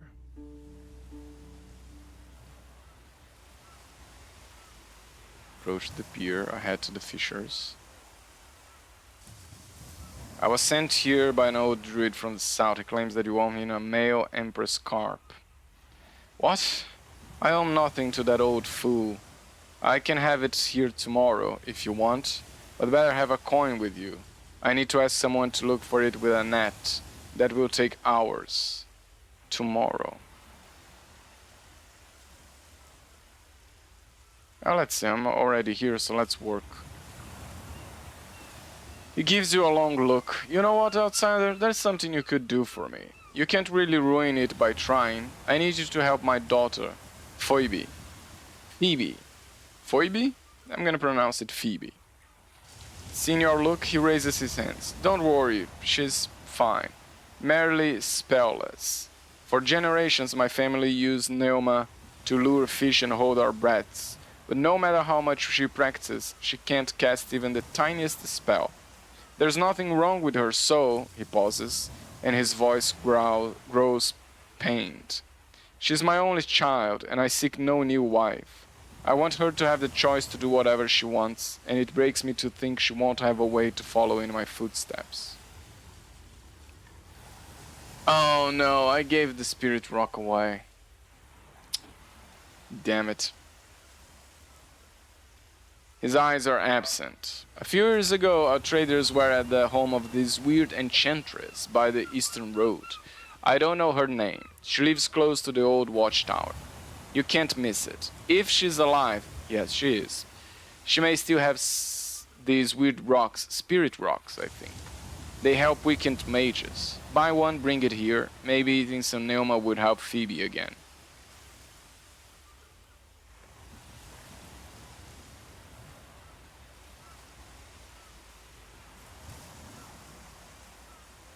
What does your daughter think? What does she think?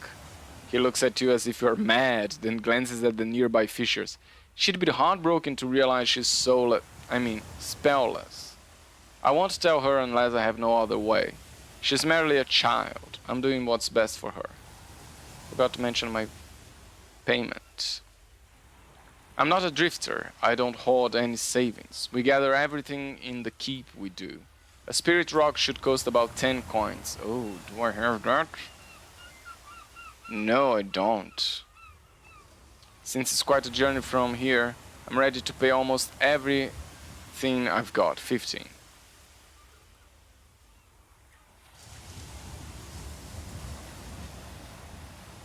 See you later. I don't have coins to buy that for you.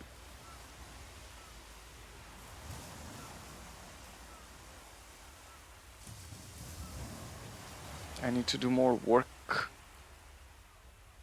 Hour it is. 6 hours. Can't reach here. Can't reach here.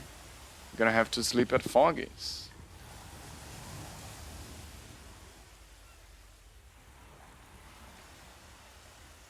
But I need to learn more about the Eastern Road. So let's stop by some places before I go to Foggy's.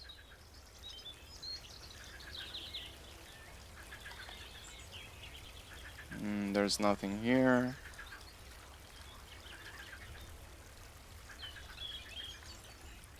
Let's see the foraging grounds.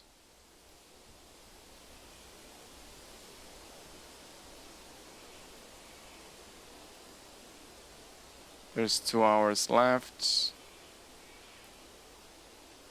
2 bunches of wild plants, okay. 1 hour left. Yeah, it's enough to go back to Foggies.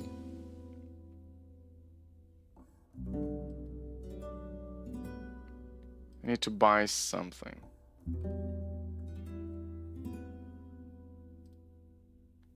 What do I have to sell to you? Nothing that you want.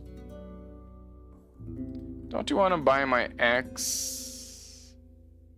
No, you don't want to. You can buy my axe. I think I can only sell it at Howler's Dell. Maybe the armorer? I would like to... No, I am gonna eat from my own. I can't use my inventory right now. Okay, time for me to go. Oh, back at the... Here. Approach the pier. Okay, I leave the pier. I will wait 1 hour. I approach the pier. I head to the fishers. Did you catch the impress? Right, and a few of them, but most of them females. He approaches the nearby shed and brings you a bucket covered with leads that are held by hemp cords. He lets you hold it for a bit. It's heavy and its weight shifts, as if it's filled with water. You need to deliver it quickly, or it's going to choke itself to death, or die of hunger. I don't know much about keeping fish alive, but if it dies, I can sell you another one for another coin. Can I pay him? See you later. Let's travel right away to the druid. That's gonna be almost half a day of full day.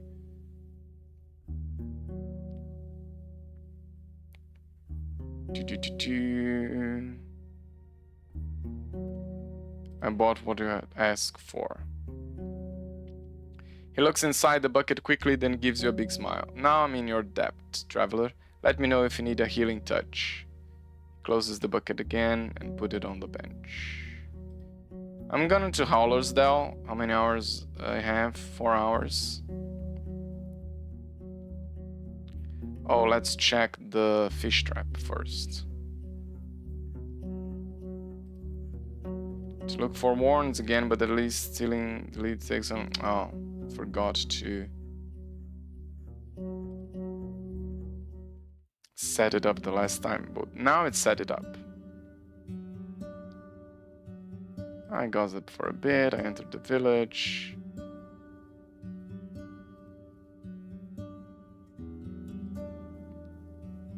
Main square, the trader. What do you have for sale? Oh, I forgot they already. I already looked here. Who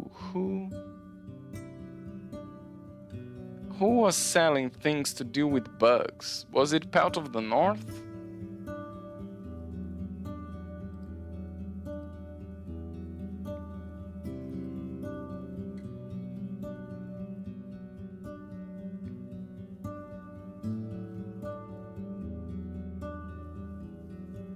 Let's see if there's fish.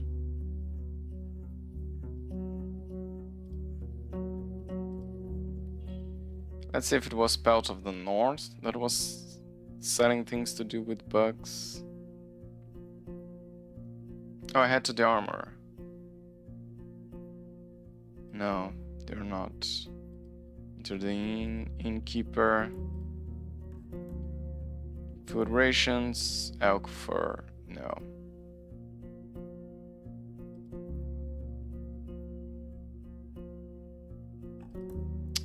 Apparently I can't sell my axe.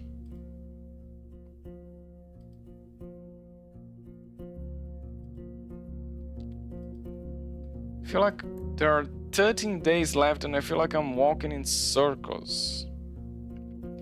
I feel like I need to press more. Let's check how is the camp.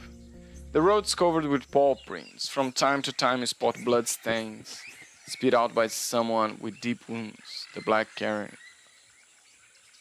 Oh, there is. You don't reach the walls. The carcass is serving as a feast to birds and dragonlings, a few of which are resting on the ground, waiting to the next wave of hunger. One of them gets back on its paws, giving you a warning stare. The path of the troll's charge is charged with broken arrows and puddles of blood. The soldiers fought bravely, but the camp will be of no use until someone arrives here with a wagon of timber. I'm gonna give the Eastern Road one more glance. You follow the overgrown trail between the dolmen and the southern crossroad, but it got even more difficult than a few days back. You look at the fallen branches and a few trampled shrubs that are blocking the road. The large paw, a few blood trails, and scraps of fur tell a story of a long clash between dangerous beasts. From now on, riding through this spot is going to take you even more time. Now, let's clear it. Turns out a few of the plants were already dried out and are not too heavy. You get a bit sweaty, but unless another misfortune happens, the path should stay in pretty good shape.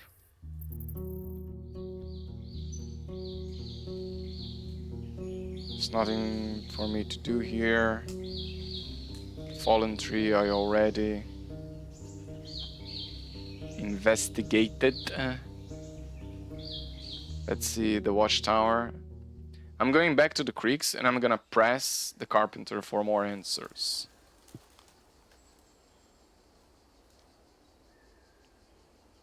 Look for the tracks I saw near the fallen tree.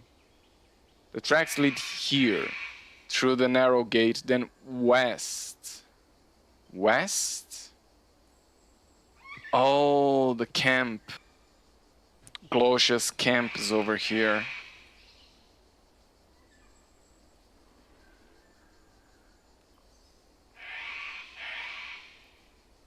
Okay, so the hard hills are from Gloscia. Got it.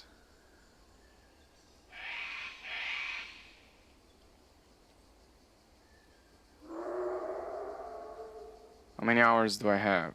I have 7 hours.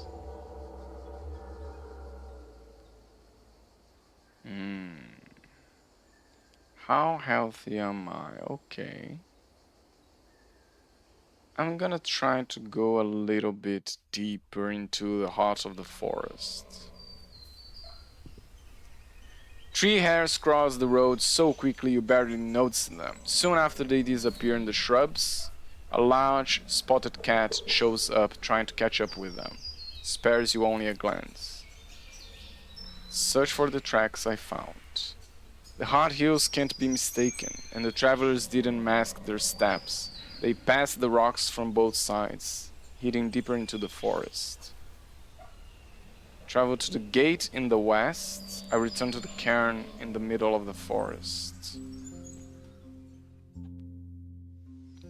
You are standing at the fort, still as challenging for travelers as it is when you found it. A large fish is swimming from one side to the other by nimbly squeezing through the rocks.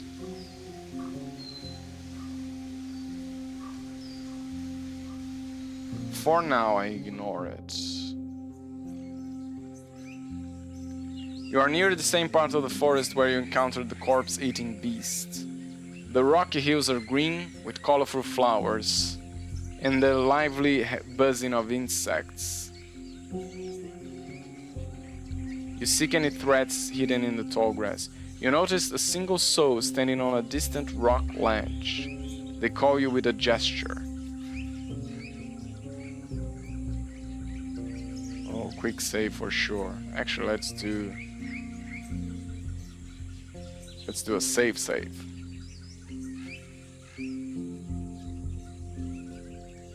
Stop my horse. Whom do I see? It's a man in an unlaced black gambeson, covering a simple cloth shirt. He has the short, dark hair of a laborer, neither tall nor short. You see no weapons. He's standing near the entrance to a cave and keeps looking around. Even once he looks back at you, he gestures no more, just waits. It nickers, happy to rest in lush grass. After you reach the crag, the man is crouching at its edge, observing your surroundings. His clean-shaved face tells you of sadness, but also acceptance. His elbows are resting on his knees, hands clenched together. A gentle wind brings you the smell of soap. He can't be older than 30.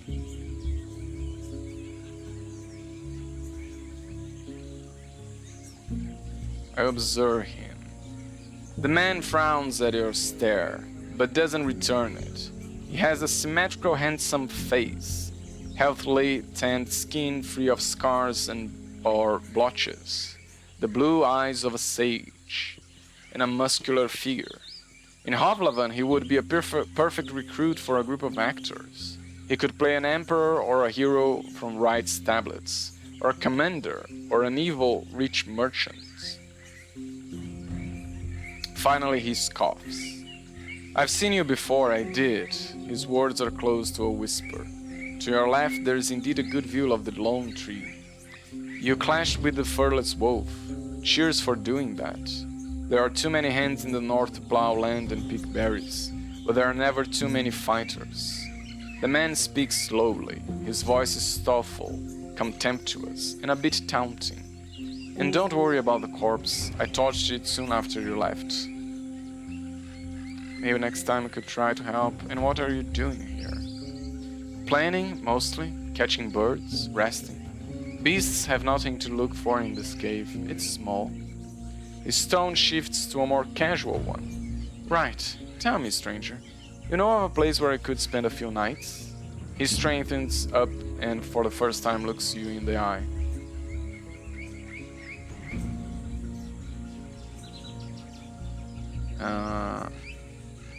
Are you hiding from someone? Ain't we all, stranger?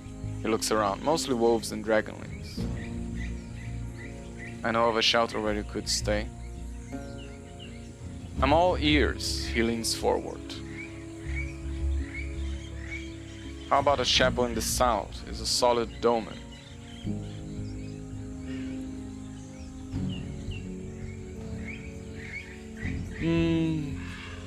Domen has no door. Go east, turn north on the crossroad, you reach a wooden cabin. If you're living in a cave, you don't want to live in a tavern. You're not gonna go to a tavern, right? I'll say the wooden cabin. But it isn't safe. Last time I was there, the entrance was closed, it was. A large spider was inside, but I took care of it. Still, better be careful. His smirk turns into a bright smile. Cheers, stranger. Look for me here. Look for me there in a day or so. I have something to say that you want to hear. Care to introduce yourself? I ain't sure how to do such a thing. Not sure at all. I want to pick a new name first. Something that goes well with my eyes. Okay. Right, he eagerly nods. But keep our meeting between the two of us, won't you? There are those who like to hunt down lonely drifters and take every scrap of silver they have. I don't need any of that. Cheers, strangers. As you walk away, you are more than sure that he is observing each step of yours.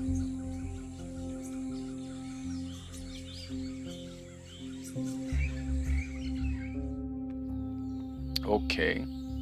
So in a day or two, I have to check the cabin.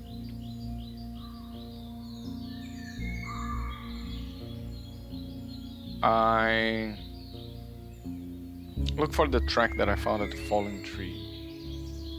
Without a doubt, the travelers were here, led by the person in hard heels, though there are more tracks around, both older and younger.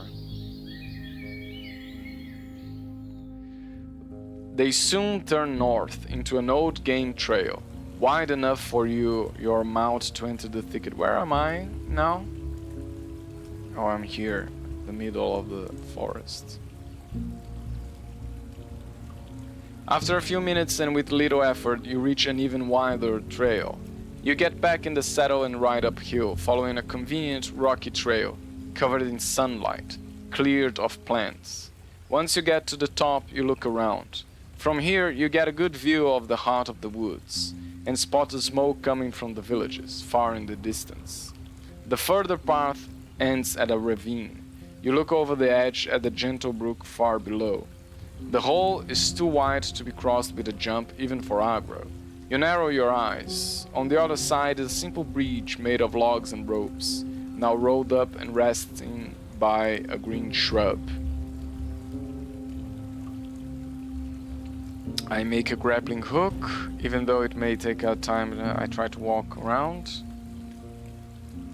Someone also was selling hooks, but I will try to improvise. After the 12th attempt, it gets stuck between the stems of the shrub. You put the loop around a conveniently placed rock and put away the unessential equipment, including the armor. Once your legs are swinging in the air, dozens of yards above the rolling water, you think about the warm beds and safe alleys of Hovlapan. Finally, you touch the other side. Your itching hands are red.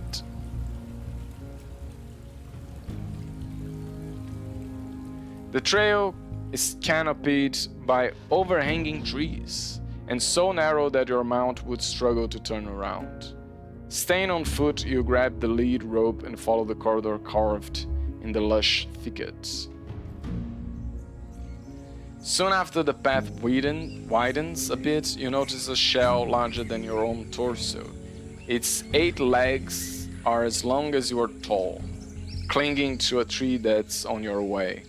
You freeze. The dark, hairy thorax matches the browns of the plants. I examine it from what are you looking for or paying attention to? Movement. The creature's movement occur only during the gust of winds.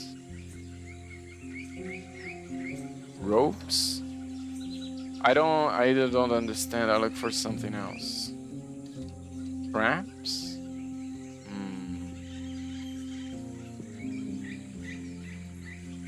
Wound? Ah.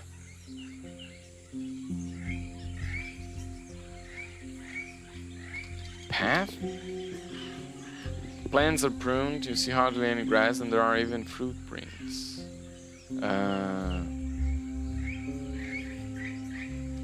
Gaunt?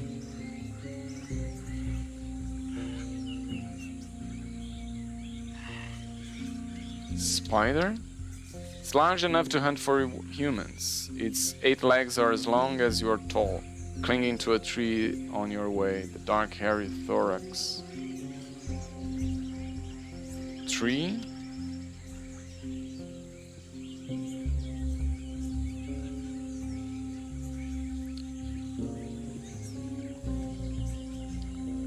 I think the spider's not alive.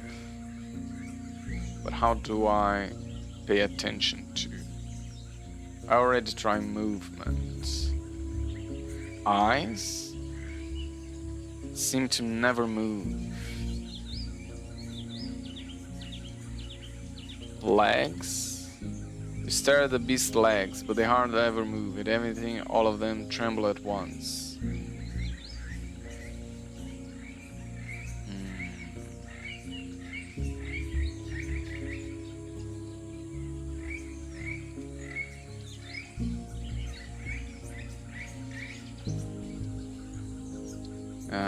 String. You push your eyes to the limit, but you spot a wire that surrounds the spider's thorax, tying it to the tree. I'm pretty sure it's dead. You step slowly, picking up a long branch resting at the side of the trail. Once you tap the abdomen, you let out a relieved sigh. You observe the spider's dried out shell. In such a humid place, you'd expect it to rot.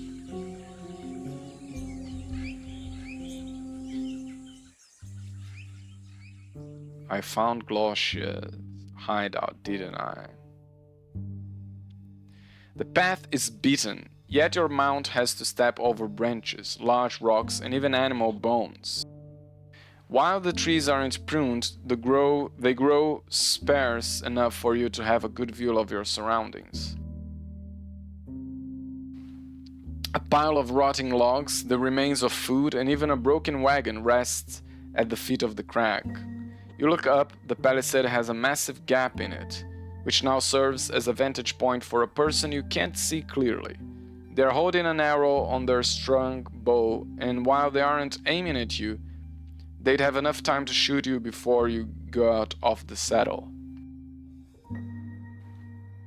"You've a horse," the masculine voice announces loudly, then stares at you.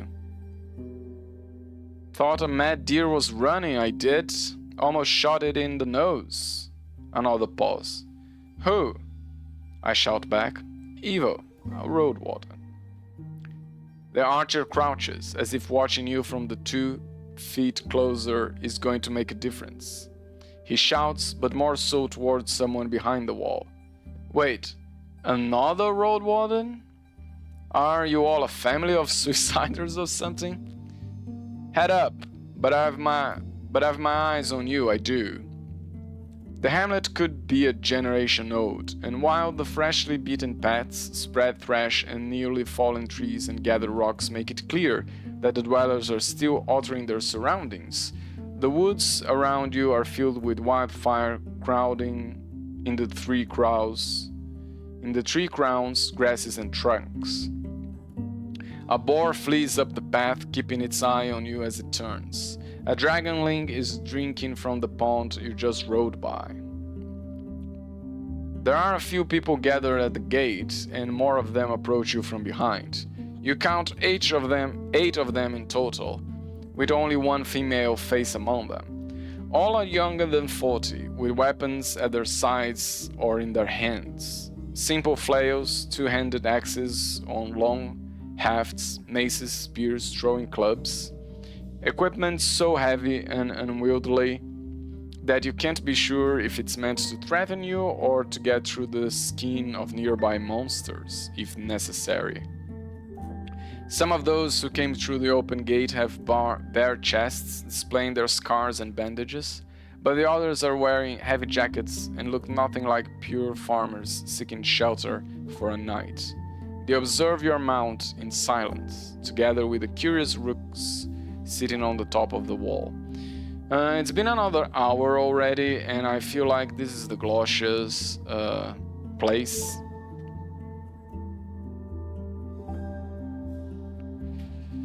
And I feel like there's a lot going on here.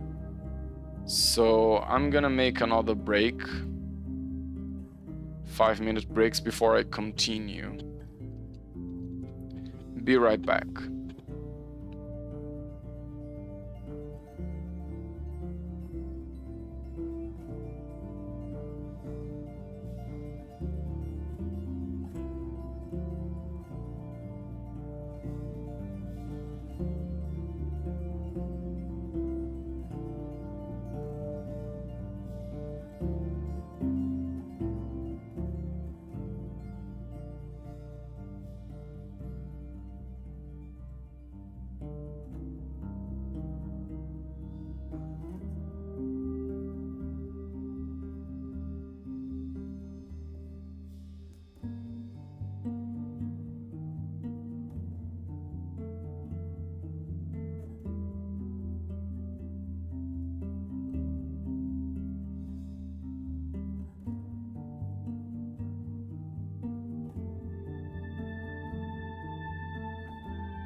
Okay, I am back. Let's get to it. Let's see. How can I deal with Glosha's group? I dismount smoothly and stand upright, then give everyone a threatening glance. Or I get down slowly, then keep my open hands in the air. I don't want to keep my open hands in the air. I don't want to look vulnerable. But I don't want to start anything either. I wish there were a middle ground option. Some of the strangers avoid your eyes, while others accept the challenge. One of the men steps closer, offering to help you tie your beast to one of the palisades' loose beam. Another one clears his throat. Leave your blades here, right? He moves his shoulders, trying to make a more confident stance. Glosha's on her way.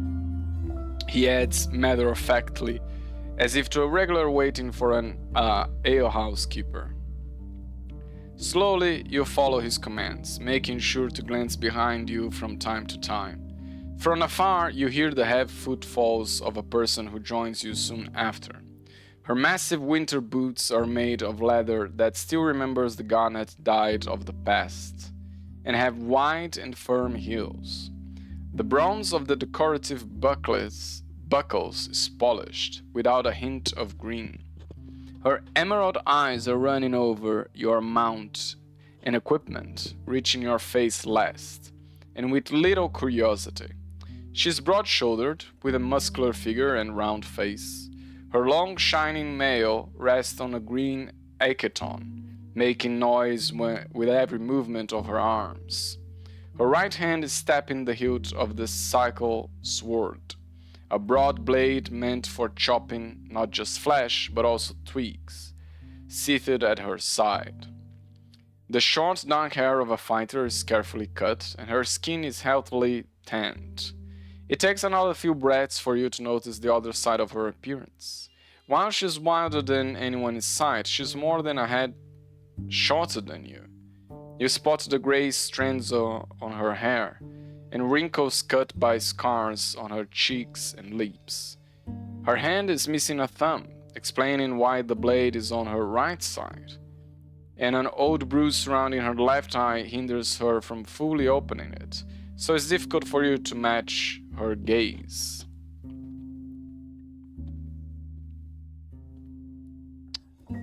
I think she might be quite a fighter. A palfrey this time. Her confident, powerful voice matches her straight posture. She reaches for the bottom of Agra's neck, slowly allowing it to accept the touch after a moment of hesitation. It's more for running than combat, I believe. The Saurian was dangerous, but slower, without much stamina. You look for a reason why she would lecture you about your own trade, then notice the curious eyes on her bend, listening to every word. It might be the first horse they ever seen. And she explaining to them that it's not for fighting, which is bad for me. Stranger, she looks at you again and steps back. I heard about your arrival to the peninsula, but didn't expect we'd see you at our doorstep. We don't have much to discuss. Tell me you weren't stupid enough to provoke my hand. I see no reason why we can't have a friendly conversation. And I'm surprised to see you're open to having a talk with the Roadwarden. Life gets funny sometimes. I have a few questions for you.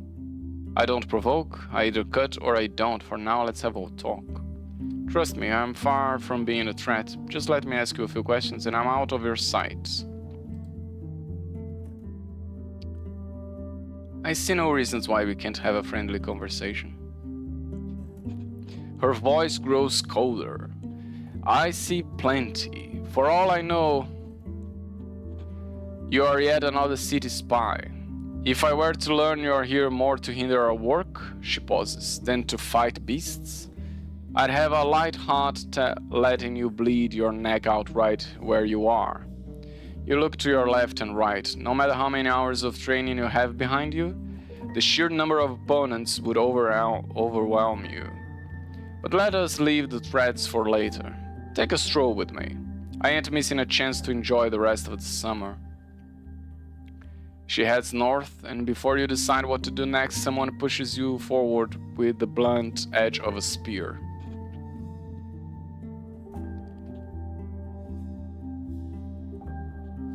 The neglected path leads to a pond. Through the rocks sticking out of the ground, fallen branches and the rotten deck covering a wild puddle. A white puddle.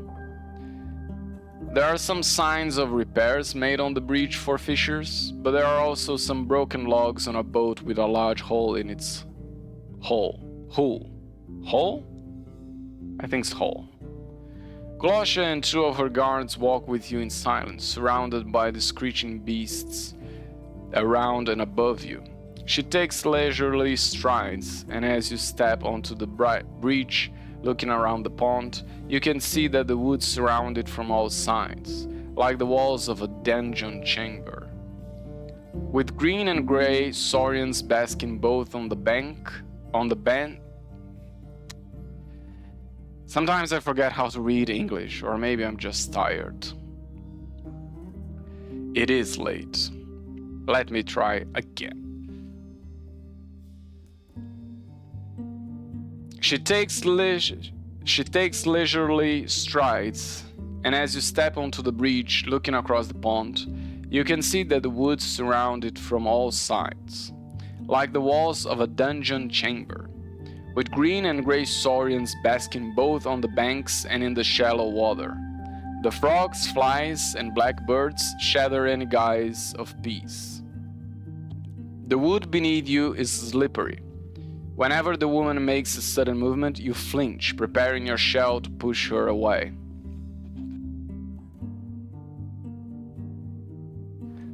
Don't have any doubts, she speaks calmly, looking in the distance. I have little trust to offer you, and even less patience. It's better that we meet this way instead of on the road. She turns towards you and moves her hand behind her back. But if you have no good reason to talk to me, you can scat right away. This land needs no soldiers, Roadwarden, and chiefly no city folk.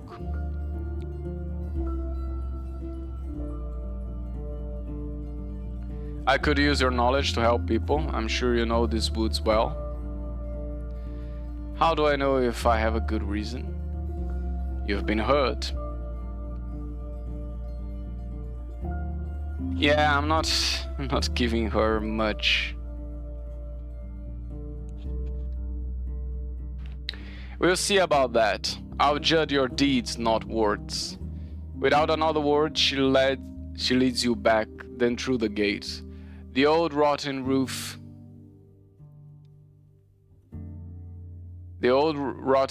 of the only building is starting to bend under its own weight, but its condition is only slightly worse than that of the area around it. The broken tools, soggy planks and logs, the broken fence of an animal pen, and the waist-high needle leaves growing on every scrap of ground. Needle leaves growing on every scrap of ground that's not been beaten down by boots. The hamlet smells of putridity.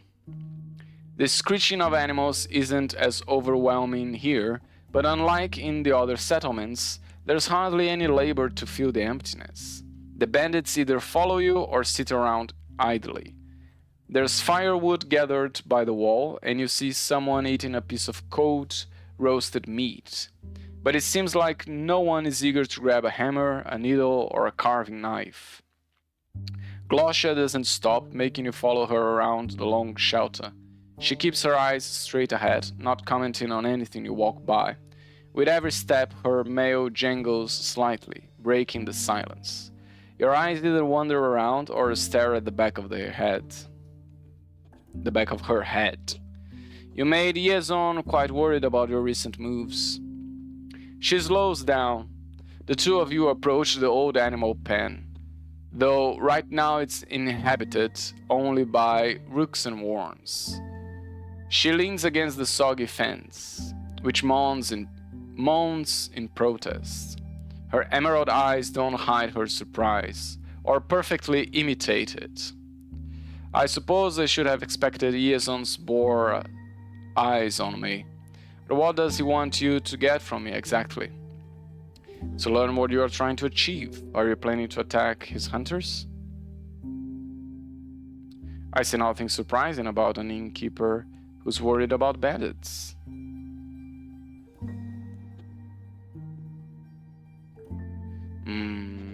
Which one? I'm not gonna ask her about her plans.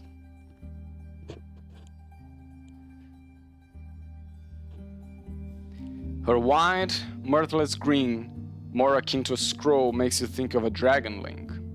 You would, if you knew the deeds that tie our pasts. Tell him this, stranger. Don't sweat. The right leads my blade and dreams against the necromancers of white marshes. Also, bad with an ibex.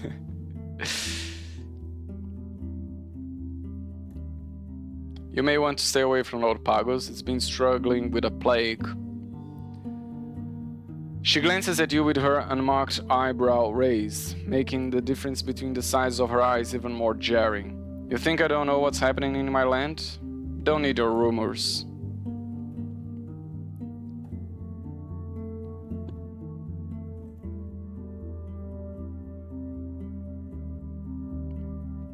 Can you tell me anything about the undead in the north? Her armor clinks so loudly that a nearby rook flutters its wings, dashing to a wall. They are around. She meets your eyes, tapping the hilt of her sword. Why do you ask?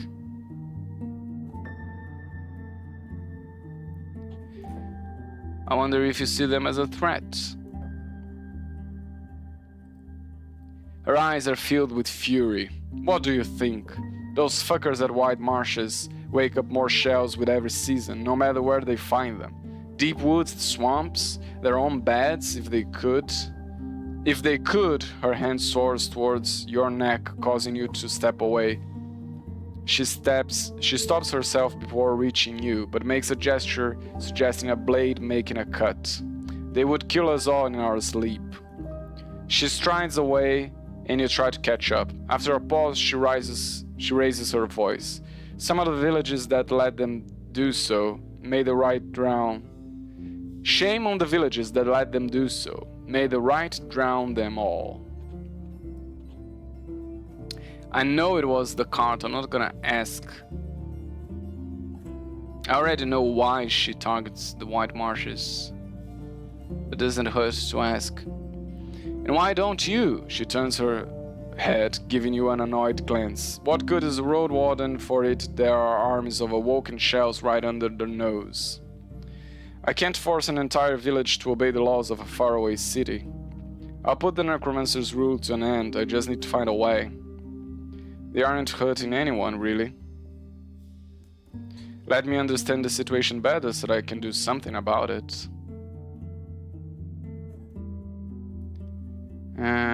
I can't, it's not my mission to solve it, so I can't force an entire village to obey the laws of a faraway city. She looks away. I'd rather see you stand on the side of righteousness, not laws. These spells have been forbidden since the days before the 10 cities. And the way the settlements are looking away, their laziness. Her tone is full of disgust. Their separation from all them rights written on... What? Their laziness, their separation from all them rights written on our soul by the rights. It lets the beast devour the last shreds of what we as humans deserve. She ambles forward without looking at you. I have nothing to gain from telling you some stories.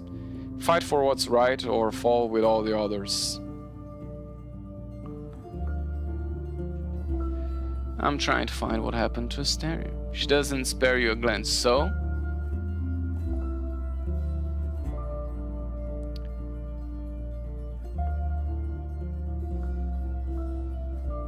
What do you want?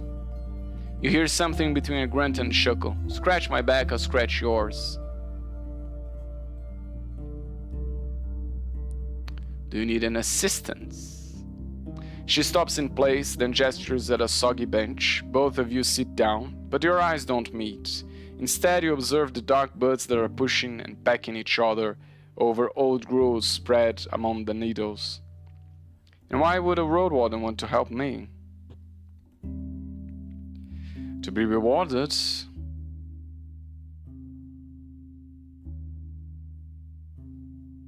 To avoid harm.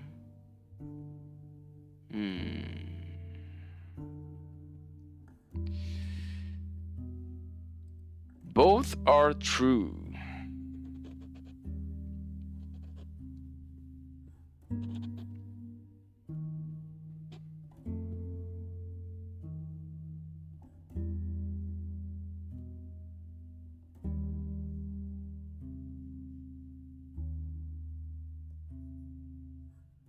So which one do I choose?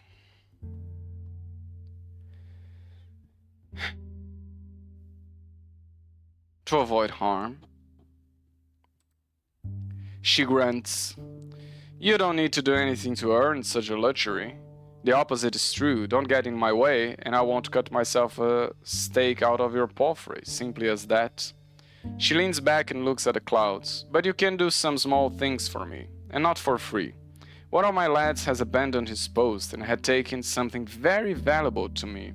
Oh, it's probably the guy from the cave, right? He wants to start his life anew, so he won't use his name, but you recognize him. Speaks like someone from my village, he does. While her tone is sarcastic, her eyes remain serious. Young, strong, with the pretty face and blue eyes of a beaten cub. Shaves often. The last dog he had on his back was our black Gambison, matching his short hair. But if he has any wits, he sold it already. When she crosses one leg with the other, her mail clinks so loudly it makes you flinch. She reaches for her boot, adjusting it with her broad fingers. He doesn't want to be found, but he may need a Roadwarden's help. If so, merely tell me where he hides, and I will find him all right.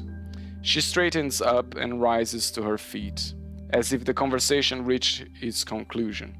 I'll drop you a few coins for trouble. 4, maybe? Or I can give you a handful of arrows for a crossbow. I don't need them, really. Why did he leave your band? Oh, she already explained it.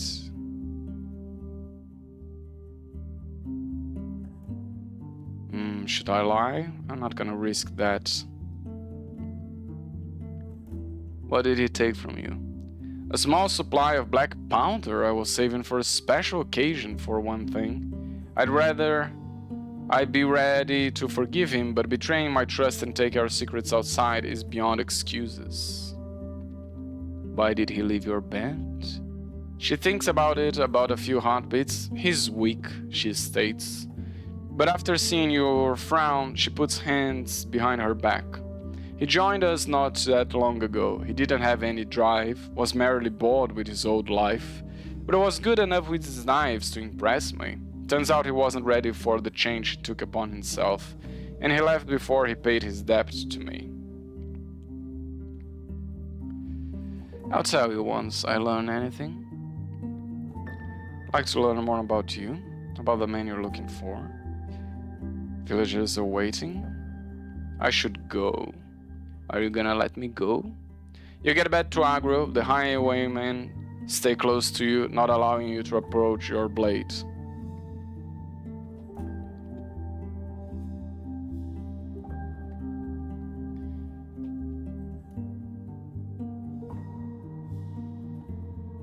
I will try to head to the pond, because I think one of the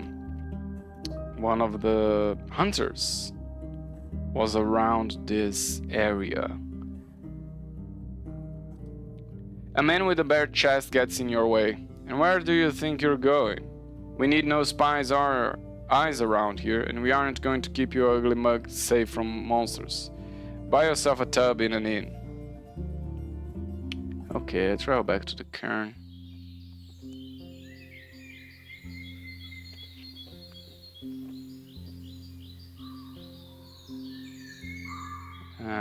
Go to the medal.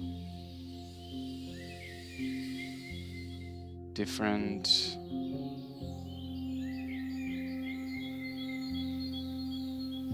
Where am I? I'm here. I always prefer to sleep at Howler's Dell 4 hours. I think in 4 hours I can go all the way.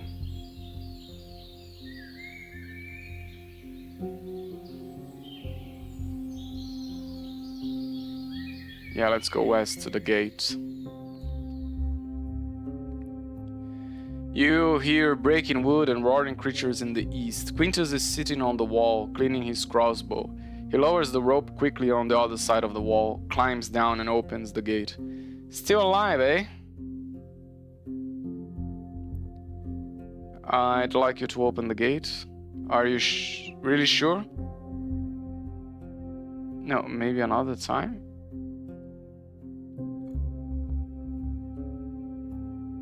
No, I wanted him to open the gate so I could cross, but apparently I already did. Let's go to Howler's Dell.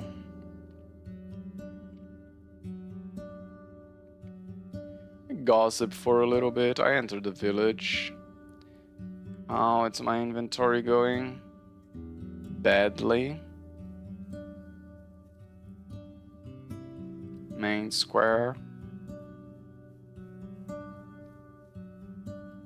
Mare.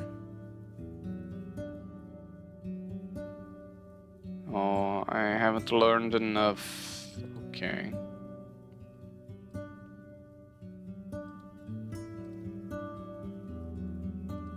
I'm still trying to look.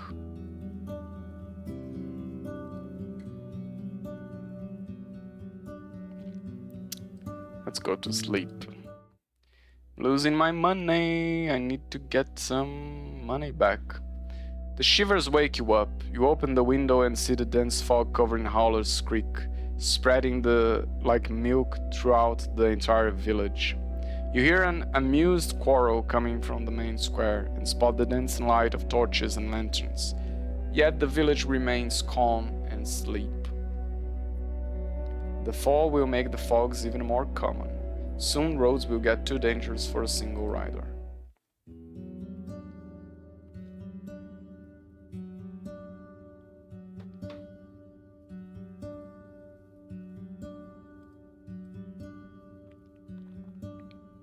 Creeks in the morning.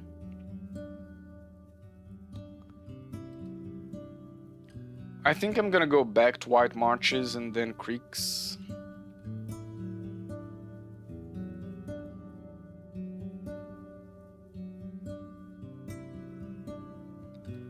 Because I think it was the guy, the gatekeeper here, that sold things that helped against bugs. And I want to press the creek about Asterion. First, let's check if I have fish. Still empty, okay.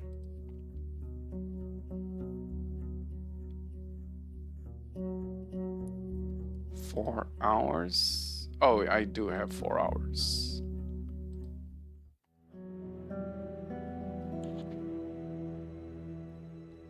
What can you sell me? Keeps insects away. Oh, I don't have enough coins for that. Bug kill. Oh, this is the one. The herbal bug repellent. That's the one I want. Creeks. Oh no, wait. Wait.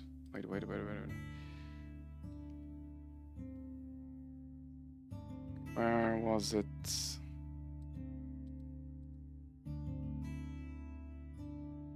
The runaway. I forgot about the runaway.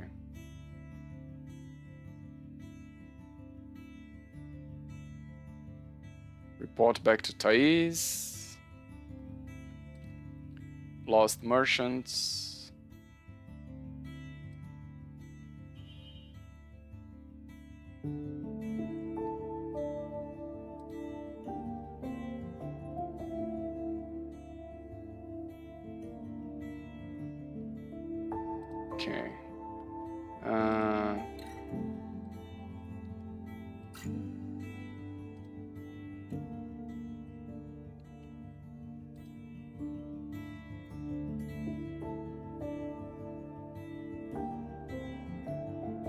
February 12th.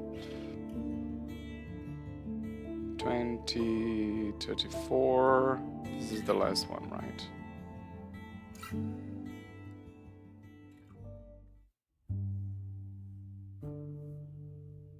Oh, I went back too much, I think.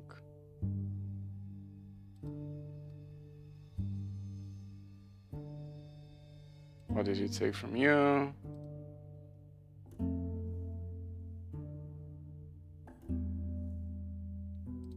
Anything?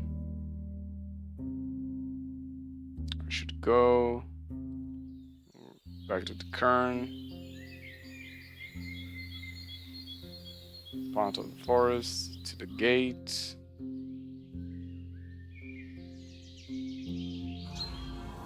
Oh, this is new.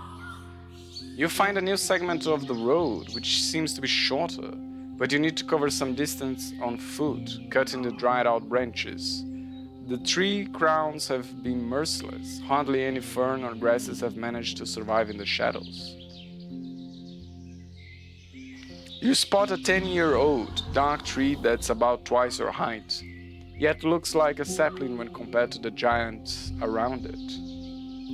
Its thin branches are leafless, hanging like the limbs of an exhausted worker. Right under the tree, there's a dead red boar, too large for you to lift it. Its tusk could be worth a few coins, but the scavengers may show up at any moment.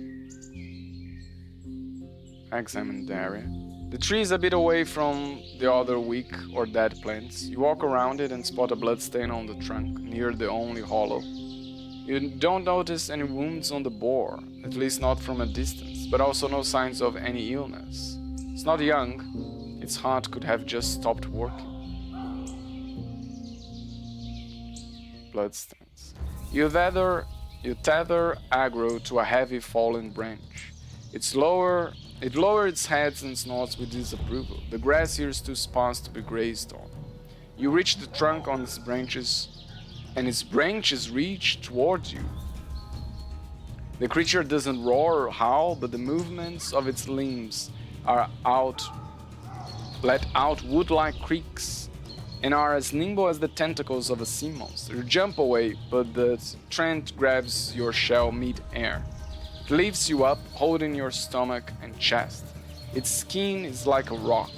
The beast pulls you toward itself, brutally swinging you around.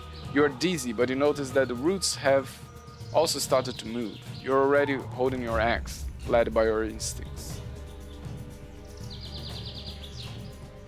Cut. You make an awkward swing and hit one of the limbs, but it's like hitting a wall made of stone. You don't even leave a crack. The branches painfully squeeze your stomach and surround your leg. They constantly move, scratching your clothes and skin. The trend moves you closer to what you thought was a hollow, but is now opening its eyelid-like shutters. You can smell its gastric juice and previous meals. What do I have in my inventory? I will try burn. Don't know what that means. Okay. Crossbow. Collect time and mobility to prepare another item.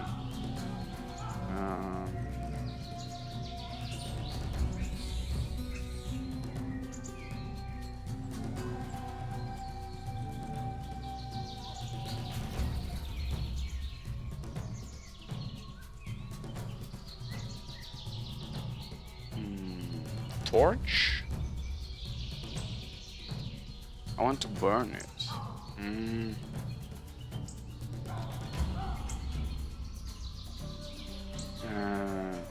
Attack? Do something else. What else can I do? What are my options here?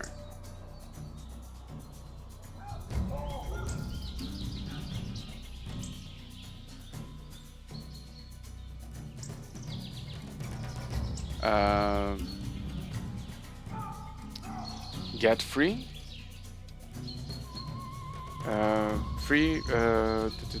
Get free from the branches.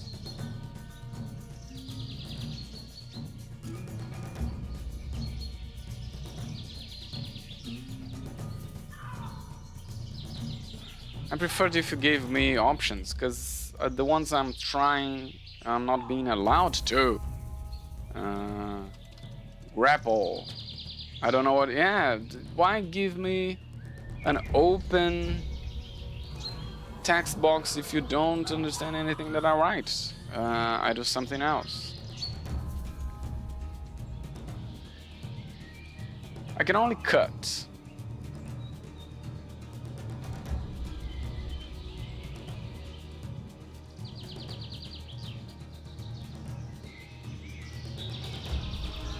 Carve. If I can't burn fire. Oh, what happened?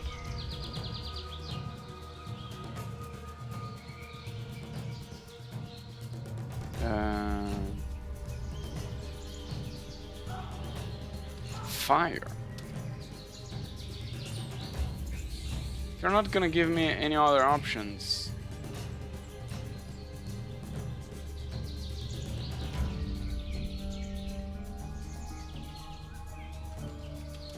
If attacks, doesn't do anything. As the creature loosens its grasp, you use all your strength to lean forward and take a swing, sinking the blade in the flesh. A stream of blood squirts out from the fresh cut. The creature pulls you out and throws you away like a splinter. During your fall, your ribs, legs, and neck suffer. Ribs, legs, and neck suffer from each move. You gasp for air, almost choking on your own speed. I prepare myself from the landing.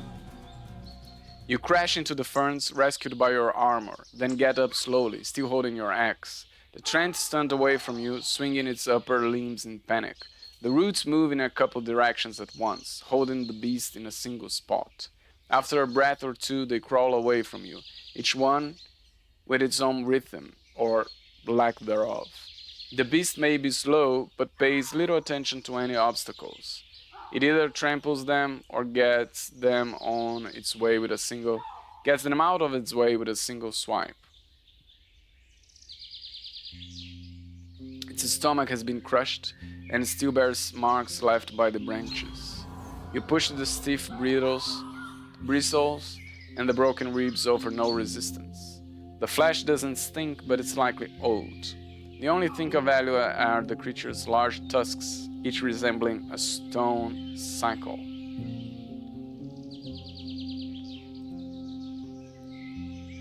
You put out your thick gloves, grab the axe, prepare the knife, and get right to removing the boar's jaw. It requires some chopping, but also precision. There's not much blood, and it's most likely already filled up the beast's stomach. Once you get to the bones and teeth, you brutally remove both pair of tusks. Their bases won't be pretty, but you don't have time and space to carry the entire jaw and around, and then boil it for hours in a cauldron.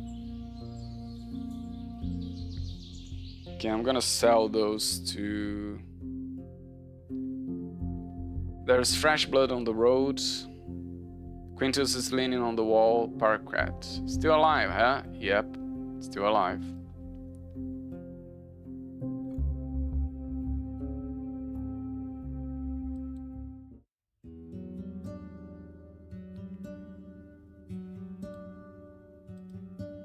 My last bit of coins.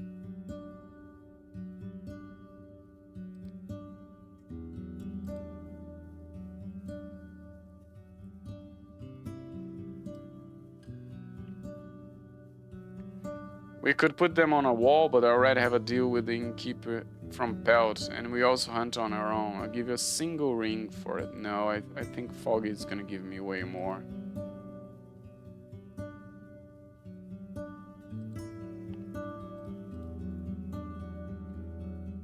I'm running out of coins. Shivers wake you up, that's okay.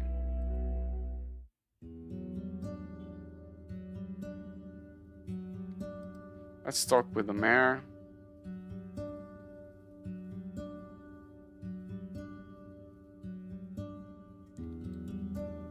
Soldiers who came here in spring were meant to find a good. I know the location of the bandits' hideout. After a brief explanation, she chips in and snaps her fingers a few times. Ah, the lumberjack hamlet.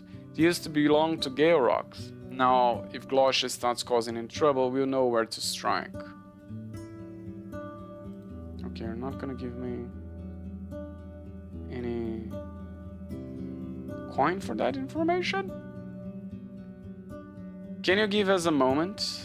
As you frown, a muscular, crudely dressed woman approaches the table, asking Thais for directions. Something about moist logs and breaking boards.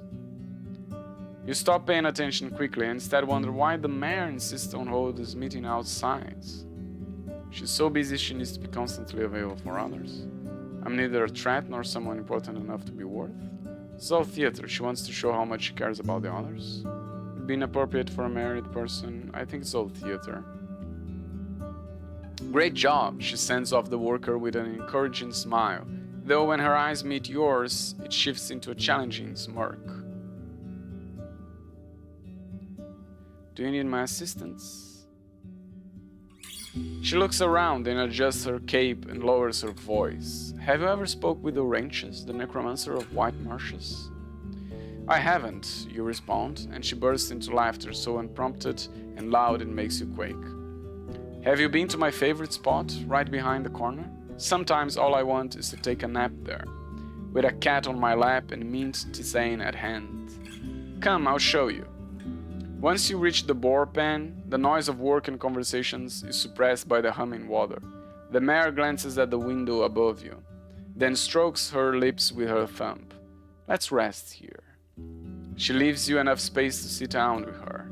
The scent of her rose perfume is strong, but this time her eyes are absently aimed at Bion's home.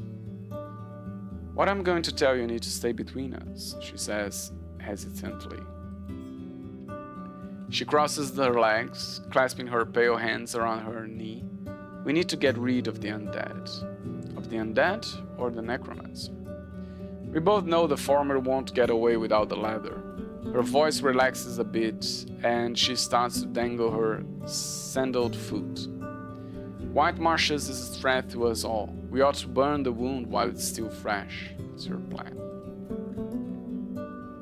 Start with reaching the village. It's not far away from here. Just right north and on the second turn, east, enter the bogs. Take a closer look, see how many shells they have awoken, how dangerous they are. Just don't mention me at all. Being a Roadwarden affiliate only with Hovlavan works to your advantage. On the opposite bank of the creek, a seagull is preening its feathers, unaware that a young boy is trying to sneak up on it with comically raised hands. Maybe the locals will allow you to meet with the priest. Ask him what his plans are. Just don't act hastily, and keep me informed. What can you tell me about orations? I didn't pay any attention to him back in the day. His tribe had a regular mare, whatever her name was. One day he revealed himself to be a righteous prophet and somehow convinced his tribe to follow him. I don't think he's left his village ever since.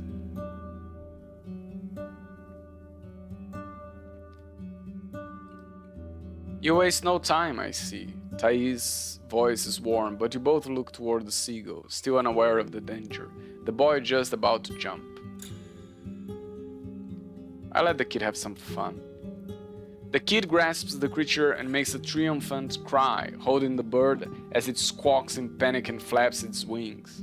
In a few heartbeats, the creature's neck is hanging at an unnatural angle. Oh, I didn't know that the kid was gonna kill the seagull. He raises the seagull above his head, waiting for the mare's approving nod, then takes his prey away, whistling. Your companion lets out a chuckle and leans away, resting against the inn's wall with crossed arms. So did you manage to get in touch with the priest?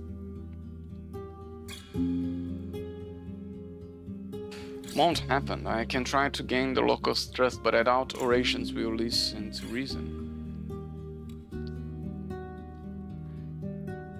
After you give her the overview of the situation, she asks you for a minute to collect her thoughts. Resting in the cold wind, She keeps staring in the distance. Once she speaks, you catch no hint of hesitation in her voice. In such a case, avoid meeting with Oranges. It's better for his people to not know how determined you are to stop him. Instead, carry on with your general patrol route and speak with the leaders of other settlements, at least those who are willing to listen. Tell them we need to unite our forces to enter White Marshes and force the Necromancer to release the Awoken. I'll handle most of the obstacles, but I need at least one tribe to join me. You are the one who lead the fighters. We'd rather avoid bloodshed anyway, and you know the bogs better than any of our hunters. She adjusts her purple dress, as if she's just finished a meal. Once you find someone, come here and speak to me. Ideally, in the morning, we'll begin our preparations.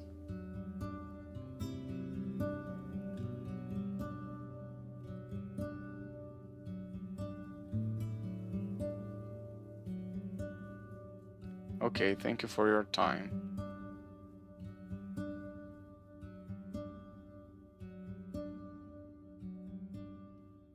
Maybe she trusts me enough now.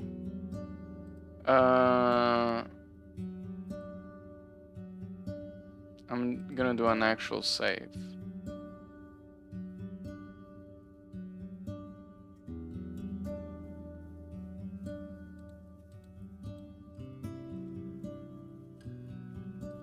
Maybe she trusts me enough now to talk about the dosha.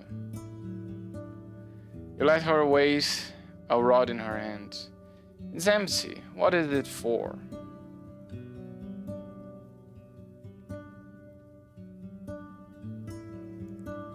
I don't know, some sort of magic, I assume. Tracks rain and winds. She's trying to learn if the entire peninsula has the same weather all the time. I will do this one. And if she does not agree, I will go back to the save and try the other one. I usually am not trying to redo my choices, but I'm curious about this one, and I kind of trust the dosha.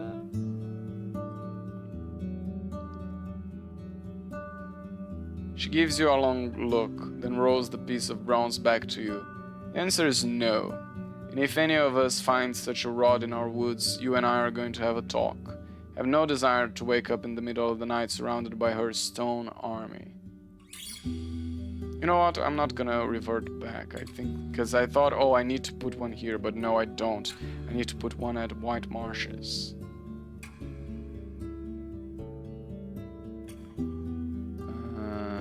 Leave the square. For my services to the gods. Because I need some coins. Okay, I'm dirty, but I have coins. So I'm gonna go here. And I'm gonna buy the ointments that I need.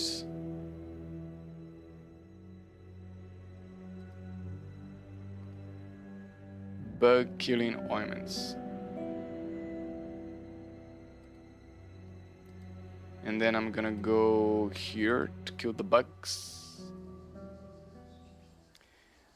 I don't like all the politics, having to side with here or there in the peninsula. I like the maintenance quests of cleaning the outposts, killing the bugs, finding stuff in the forest. That's the tasks I like. Into the tower. Should spread the bug repellents around, at least they won't bother me in my sleep. You open the jar, releasing the pleasant herbal sweetness. You take a stick and use it like a brush, spreading the ointment near the larger pieces of furniture, under which you'd expect to find the colonies of worms and insects. You also put it on the top of an inside the pallets. On the top of and inside the pallets, as well as around the windows, under the door, and in the corners. The remaining bomb finds its place in a couple of holes that you spotted between the bricks. In less than half an hour, you already see roaches that either lie still or kick their legs desperately while on their backs. You're at the ground. 2 hours, I need to sleep somewhere. Actually, can I sleep here? The pallet is far from fresh, but with your cape it's going to be soft. The thick walls will protect you from wind and the monsters. And I don't have to pay anyone to sleep here. That's perfect. Scratching from the lower floor wakes you up. You get out of the blanket and look down the ladder. The main door shakes, just in case you open a window and glance outside. A pale, muscular fright tape tries to open the entrance with its massive hands, but to no avail. After it hears the screeching of a shutter, it looks at you with its dead black eyes, then grabs one of the bricks and bounces up, shortening the distance quickly. You lock the window with every bolt and bar it has, just in time to keep the shouting monster away. The ape punches the planks fiercely and climbs even higher, looking for another entrance, but is incapable of recognizing the trapdoor, and after another few minutes, you think it gave up.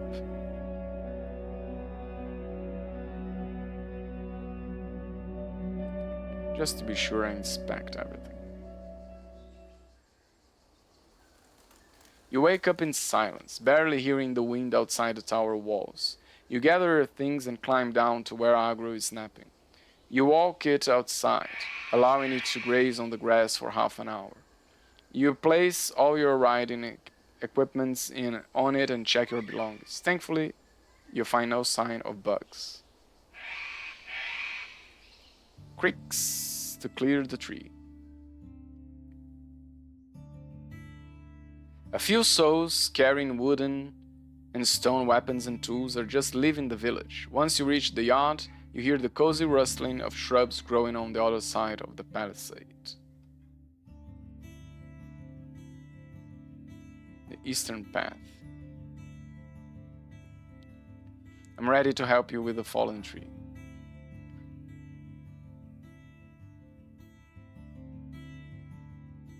The watchtower. Oh, this is the next. The brook ford leading to the heart of the woods won't support. So that's the brook that I need to fix. Let me write that down.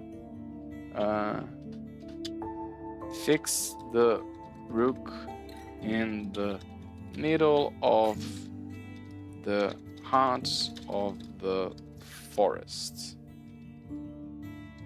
with more rocks.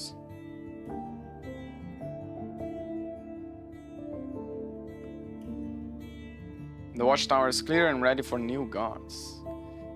That's a relief. He reaches for the case so quickly that he misestimates the distance. It falls on the ground with a clatter like a fistful of dice, and instead of collecting everything right away, he picks up 2 of the dragon bones that are rolling towards him.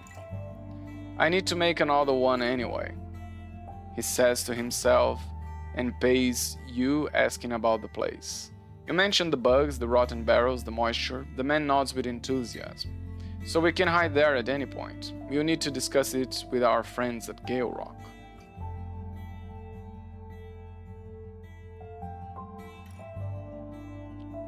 I'm gonna try... he's gonna give me 2 coins. I'm gonna have 5.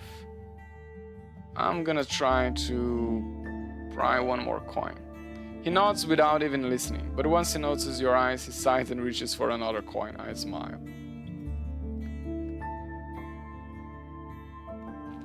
We've started sending the foragers and hunters to farther parts of the peninsula. The monsters are still there, but the fewer surprises there are ahead of us, the easier it is to adapt.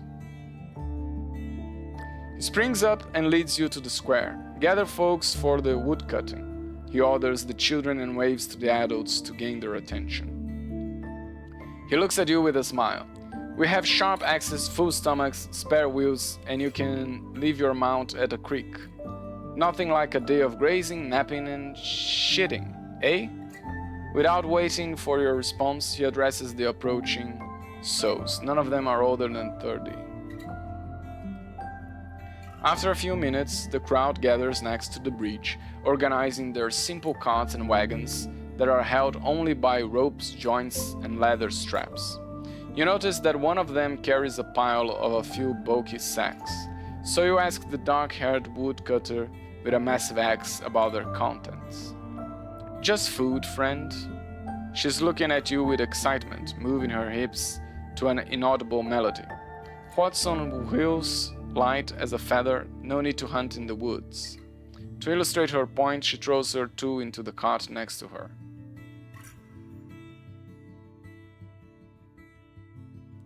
"Pile my belongings in a wagons, just in case I keep my axe at my belt." It doesn't take long for the sounds of wheels and boots to cut through the songs of birds and insects. Your loud journey is accompanied not just by the sounds of trampled and kicked rocks, but also the conversations of the woodcutters who are spread around without many worries. You cross the thin gorge where Ephraim the hunter is waiting on the side of the road. He stands still, looking around like a gate guard from the city. But once you get closer, he joins you with an excited look and light steps, shaking the wolf's head. "Don't worry, friend, you may be here to protect us, but my destiny is to keep you breathing to the very end." Good.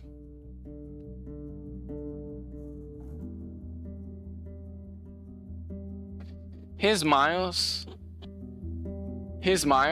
looks at the humble caravan behind him, and allows you to keep to your own thoughts.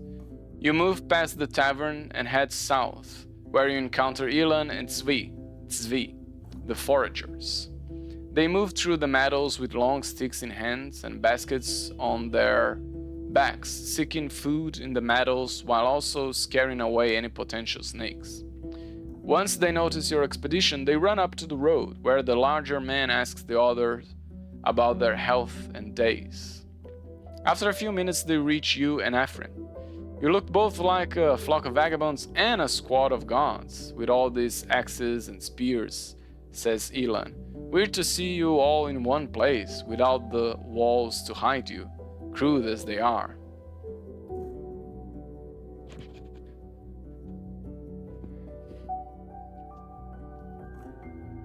"How's today's hunt going?"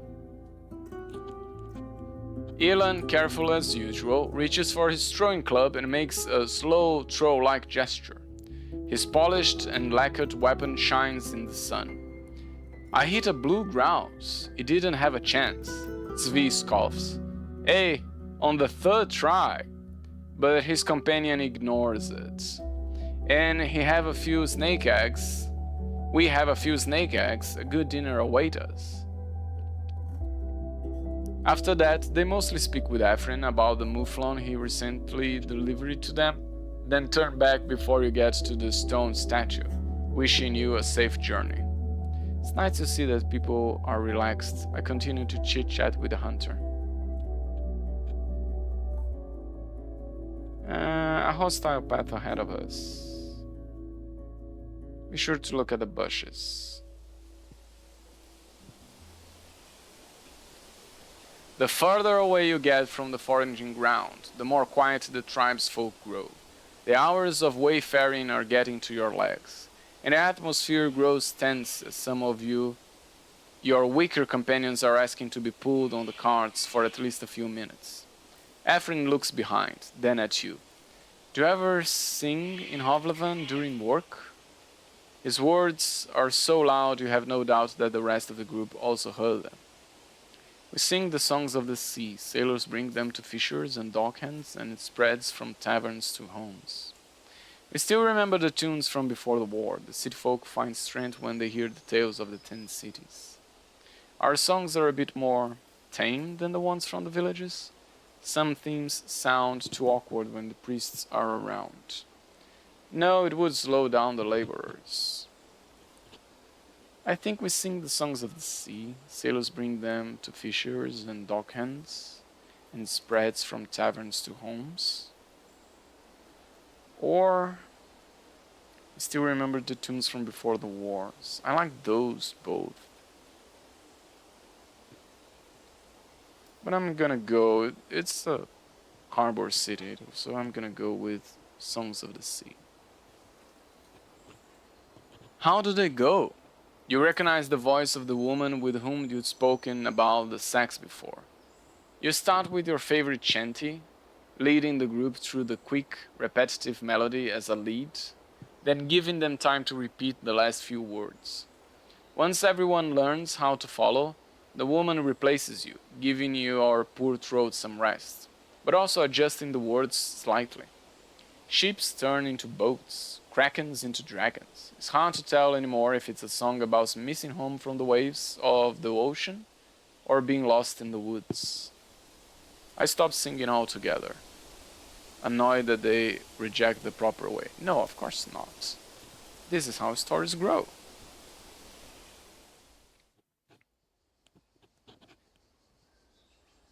We can eat here, declares the hunter as you approach the watchtower and asks the people behind him to spread the news.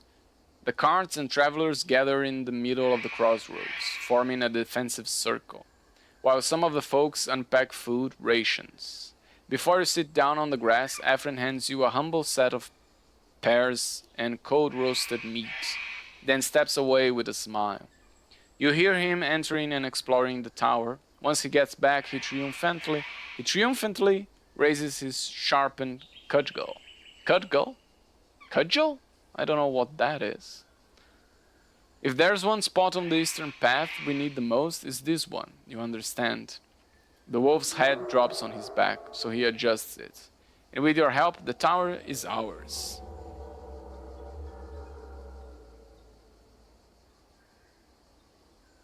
I smile back. That's right.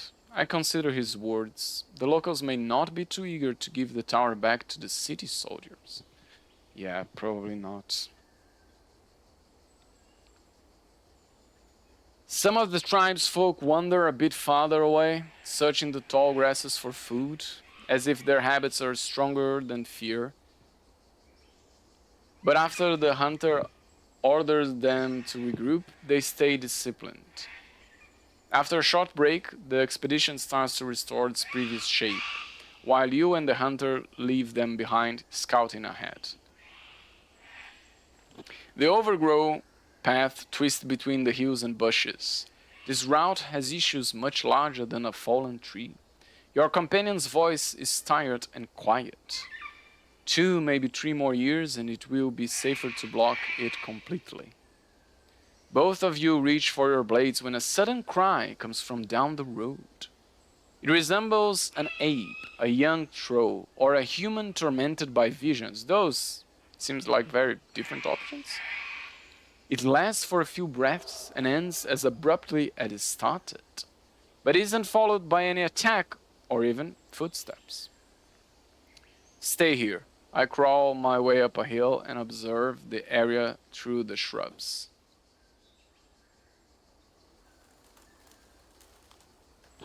You push away the leaves and once again hear the cry. It comes from one of the goblins gathered at the side of the road, none of which looks in your direction. Their thick furs in shades of brown and black make you realize that you've encountered the very same pack in this area before.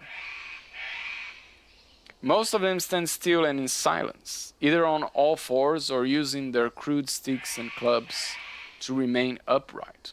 2, however, are hitting the ground with their fists and shaking the empty shell of yet another goblin, an elder covered with grey fur, whose upper half is leaning against a tree, while the bottom half is a few feet away, in a puddle of blood. Oh, cut in half? The guts spilling out of its stomach. Don't suggest a promising diagnosis. You get back to Ephraim, who's too focused on his cudgel to adjust the tilted wolf's head. So, goblins, more than a dozen, they're mourning their dead leader. A small pack of goblins is too stupid to realize their leader is dead. Oh, I think they know it's dead.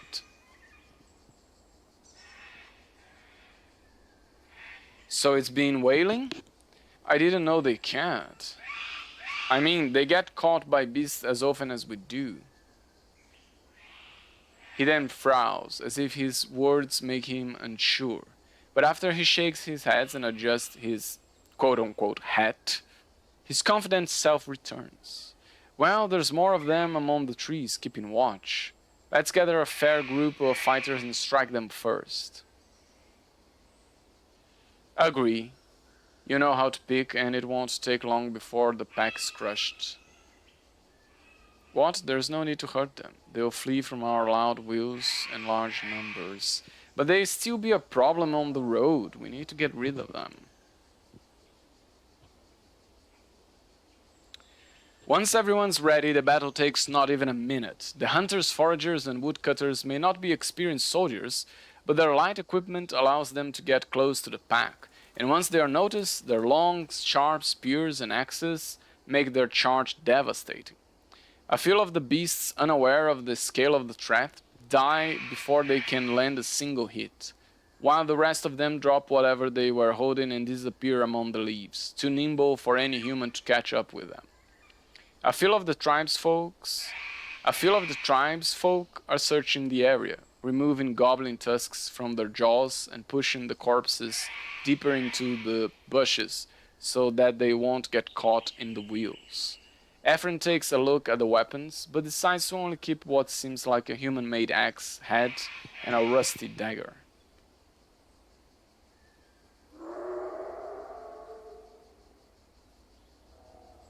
Talking about taking the tusks from the goblins reminds me that I have tusks. Sell tusks to Roggy. Anything worth picking up? Not really. Their furs smell like shit, he considers, handing you the dagger. But you realize its worth is negligible. All of it needs some extra work. I'll tell Ella to pay you another dragon bone once we're back. He then orders his people to tell the carts and wagons to regroup, and you step away from the blood that reaches your boots slowly.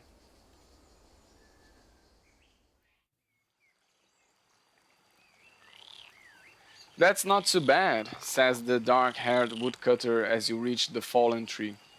It's thin, we can surround it. The workers divide the tools and use the carts and wagons to form a barricade, explaining that they will move them once again when it comes to loading timber on them. You prepare your own belongings when you notice that the tribe awaits your command. You can start whenever you're ready. I'll keep an eye on our surroundings. The broken wagon is the first task that the workers take care of. The few dozen souls that arrived here would be enough to simply push the tree to one side. And what would be an exhausting task for lesser numbers, will take them little time. You use the crags to observe the area, moving around without haste. The distracting noises of your group scare away many creatures. The eyes that observe you are mostly spread among tree crowns and the highest points of the hills. You spot a few ibexes, monkeys, and many birds, but no cats, runners, dragonlings, or wolves. Also, I just remembered, deliver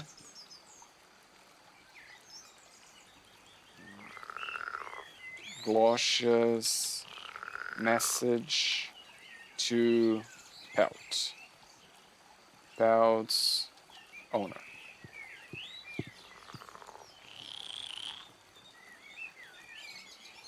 The saws and axes split the tree in a few spots at once, while the less experienced members of the group trim their branches and carry loads of woods, until they are asked to replace the exhausted woodcutters.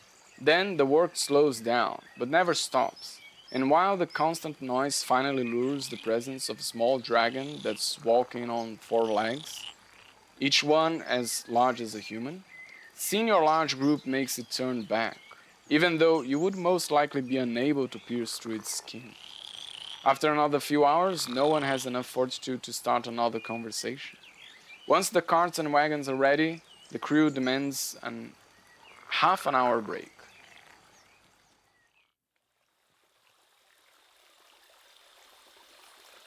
The road back is rough. The heavy blocks of wood require the dragging crew to take turns every few minutes or so, hoping that no one will be pushed to exhaustion. Crossing the bridge is the worst part. Lifting and dropping the vehicles is too dangerous for the primitive wheels, and one of them breaks, needing to be replaced on the spot. One of the foragers finally proposes heaping up soil into temporary gentle slopes, which once again takes a lot of time. You and Ephraim sit down at the stream bank, observing the water. Let's hope we reach the tavern before nightfall, he states simply. You are so exhausted that seeking an answer takes you a bit of time.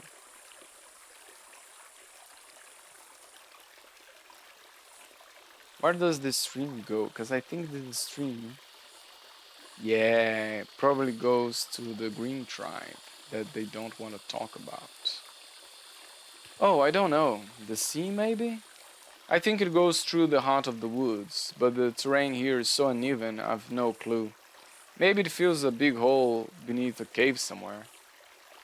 Once you're ready for the rest of the journey, you really don't feel like getting on your feet. I do my best trying to sound cheerful. Foggy and her crew welcome you at the gate with their few tables, benches and chairs moved outside the palisade, inviting everyone to sit down and eat, though more than a half of the crew has to sit down on the wagons. Two of the foragers refuse the meal, instead laying on the soft grass. You all get a bowl of warm stew, having in fat with snake eggs placed on top of a piece of pheasant meat. The vegetables are properly seasoned and juicy, though you'd love to have an extra pinch of salt. The worst part of the road is behind you, and while people remain quiet, they eat with enthusiasm. The tavern keeper approaches you and Ephraim. It may be dark, but you feel as if she's covering you with a devouring shadow. Well, love, how's the road? Worth the effort? I try to keep the conversation going. While the hunter sighs, too tired to say a word, you indulge her appetite for gossip. You describe what you've seen, and as she scratches her large chin, she seems unsure what to say. So the real gloom is behind the tower, but even before it, we'd need more work. You chit-chat until Ephraim starts to wake up the napping workers with his boot. No time to waste, I guess.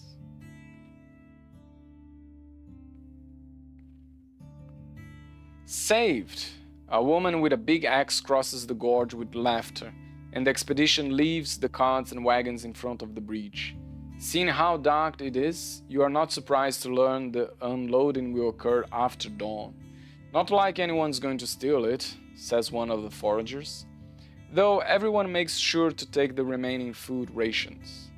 We were lucky, but let's not tempt the beasts, says a hunter.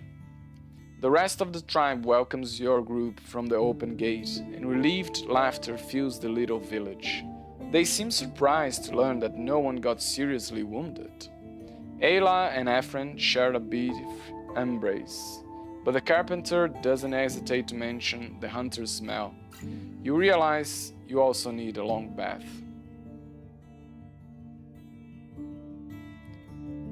If they betray me now, I'll kill them all. Time to collect my reward. The carpenter reaches for a lit torch and asks you to follow him. I meant to pay you one more dragon. So be it.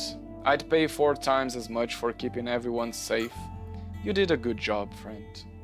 He opens the wooden cask and counts down the pieces of bone. Tell me, Ivo, what do you think? How's the road? You know now how a merchant may feel on it.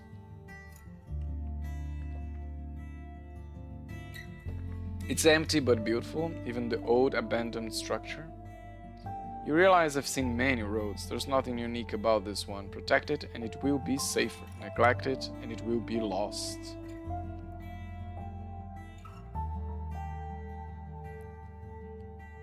I don't like the first part of this answer. It seems like kind of rude.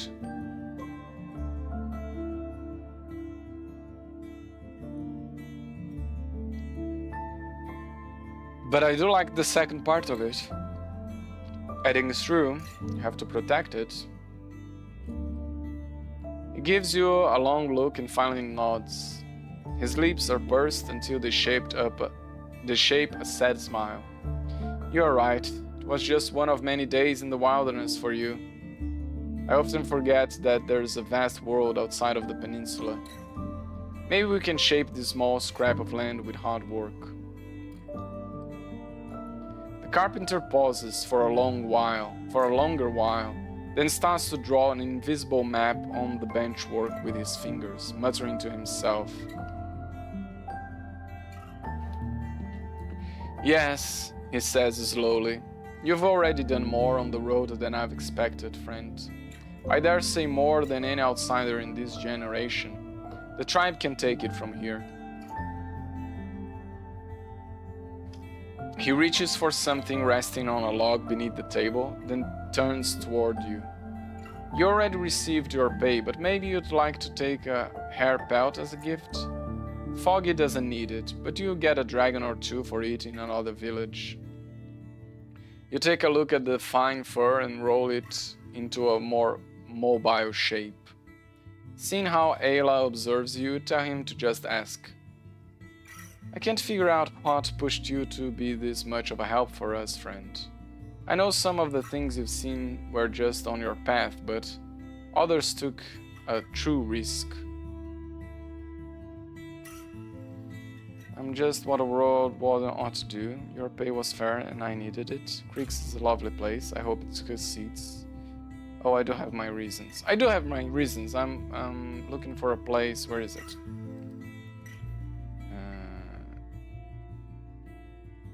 After years of training to become a fighter, I've left home to escape my difficult past. I'm looking for a place to build a new life. Creeks is a lovely place. I hope it succeeds.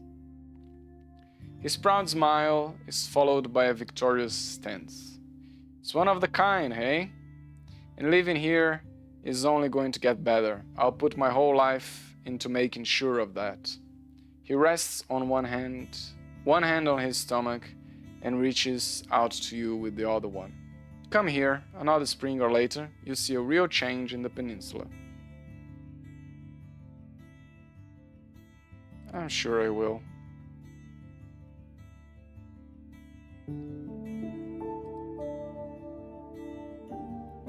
Another quest completed. Eastern Path. How is the Explore the Peninsula upgraded?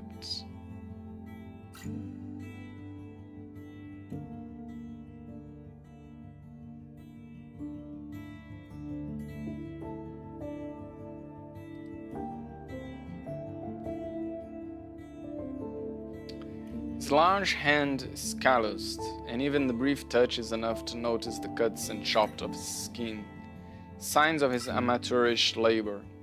I doubt you'll find much more to do on this route, but if I turn out to be wrong, let me know. He then sits down on the stool and looks at his tools with a big smile.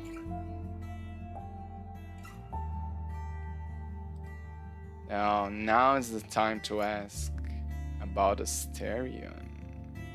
People say that Asterion has spent a lot of time in your village. You are hiding something. He adjusts his shoulder cape and clears his throat with a grunt. People, eh? Well, there's some truth to that, but Asterion isn't here, and we don't know where he is. He took our coins, but for fair labor. He moved wares to other settlements, patrolled the roads, escorted an old woman to a druid and back. Did you know you can get good prices for iron at Howler's Dell, but even better at White Marshes? Seeing your look, he turns away and rests his elbow on his workbench. His plans are his own problem, and I have no reason to believe he wanted to be found, nor can I help you. But serious now, Ella, I need to know what happened to Asterion. I think I already know. I think Asterion went to the Green Tribe. Just need someone to confirm it. He springs up, still holding his tools and demonstrating his strapping physique, and raises his voice. I am serious. I don't know. He looks behind him and even takes a step back, but with every few gestures, his breath gets a bit slower. He said there's something of great value hidden in the wilderness, Roadwarden. A treasure, I think. And that treasure would change the north. He rubs his forearms, but there is still tension in his shell. He needed help we couldn't give him, and told us to prepare for Glosha and her bandits to come for supplies. He paid for them up front, but she never came, neither did he. When he sits down again, he doesn't look at you. I never saw him like that before. He was tired and worried, friend. His words lacked confidence. It may very well be that something caught him. But we weren't a part of this. Now please let me be. What the hell happened to Asteria?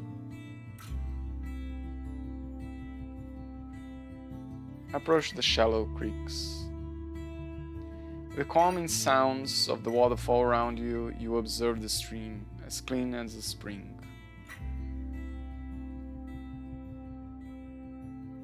Jump into the stream just to clean myself a little bit. There are no fish or plants to bother with, and your feet find mud among the not always smooth pebbles. The water reaches above your waist, allowing you to have some fun and watch every spot of your shell. Thanks to the gentle flow, you are able to remove the mud stains from your clothes and boots.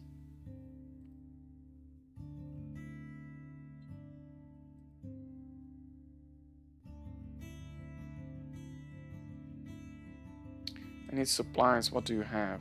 Fish trap I already have? No. You don't have anything for me.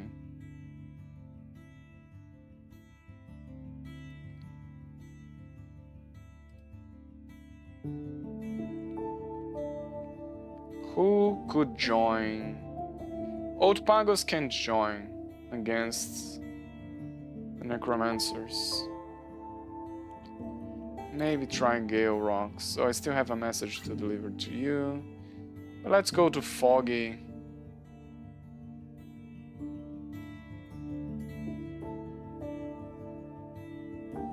Yeah, let's go to Foggy. Can sell her my tusks. The light shines on the water and the empty road. With no herbal beds or travelers in sight, the tavern looks like an abandoned hamlet.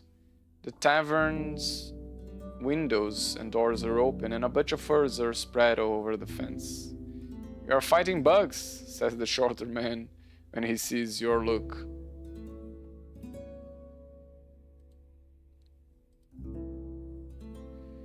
"These are large deer, but every now and then we also hunt down a boar or two." She places the tusks on the table, making a circle. "I may sell them to a traveler one day. The city folk like to show their friends what might hunters they are. I'll give you a dragon and a dinner later on. Deal." Now let's go to sleep.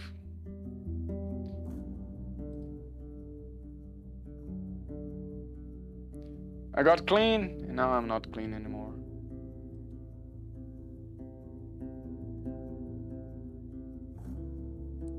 But I still have enough to buy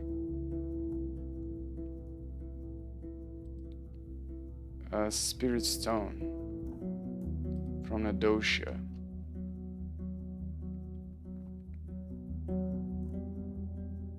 I'm gonna actually do a new note.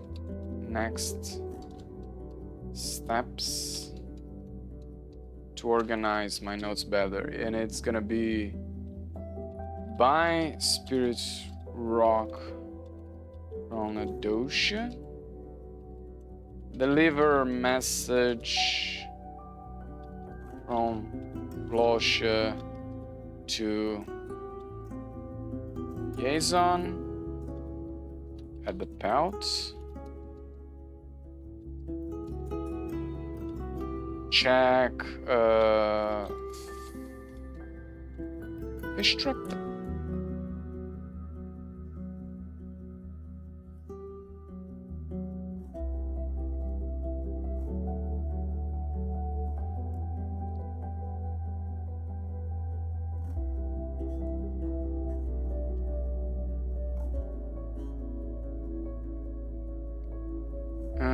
Creeks in the morning, I already did. Thais wants info. Thais wants info about raids from the north. Villages to join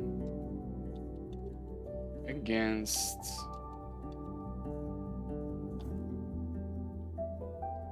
white marshes.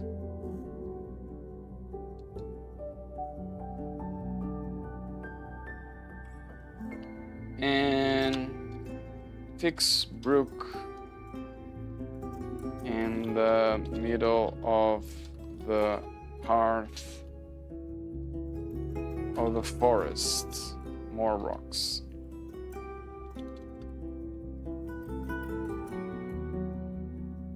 Yeah, and I'm gonna delete the old one, and I'm gonna save. And there's only 10 days left. Next Wednesday is probably gonna be my last play of this game. 10 days, I don't feel like that's enough to accomplish all the things that I have to accomplish in this game. I already accomplished a bunch of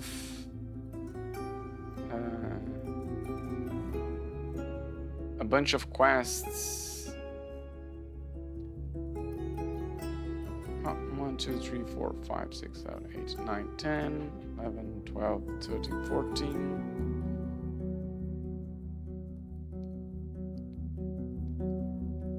Okay, I accomplished more quests than I have quests left. That's a good sign.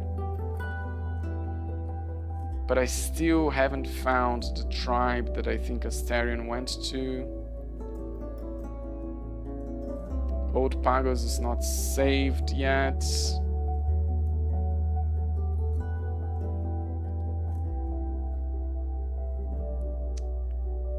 I'm worried that I'm not going to be able to have a better ending than I had last time. But this is it for now. This is all from me for today. It's time to power it down. I'll come back next Wednesday to finish this game, and then I'll have to think about what I'm gonna play next. Anyway, bye bye.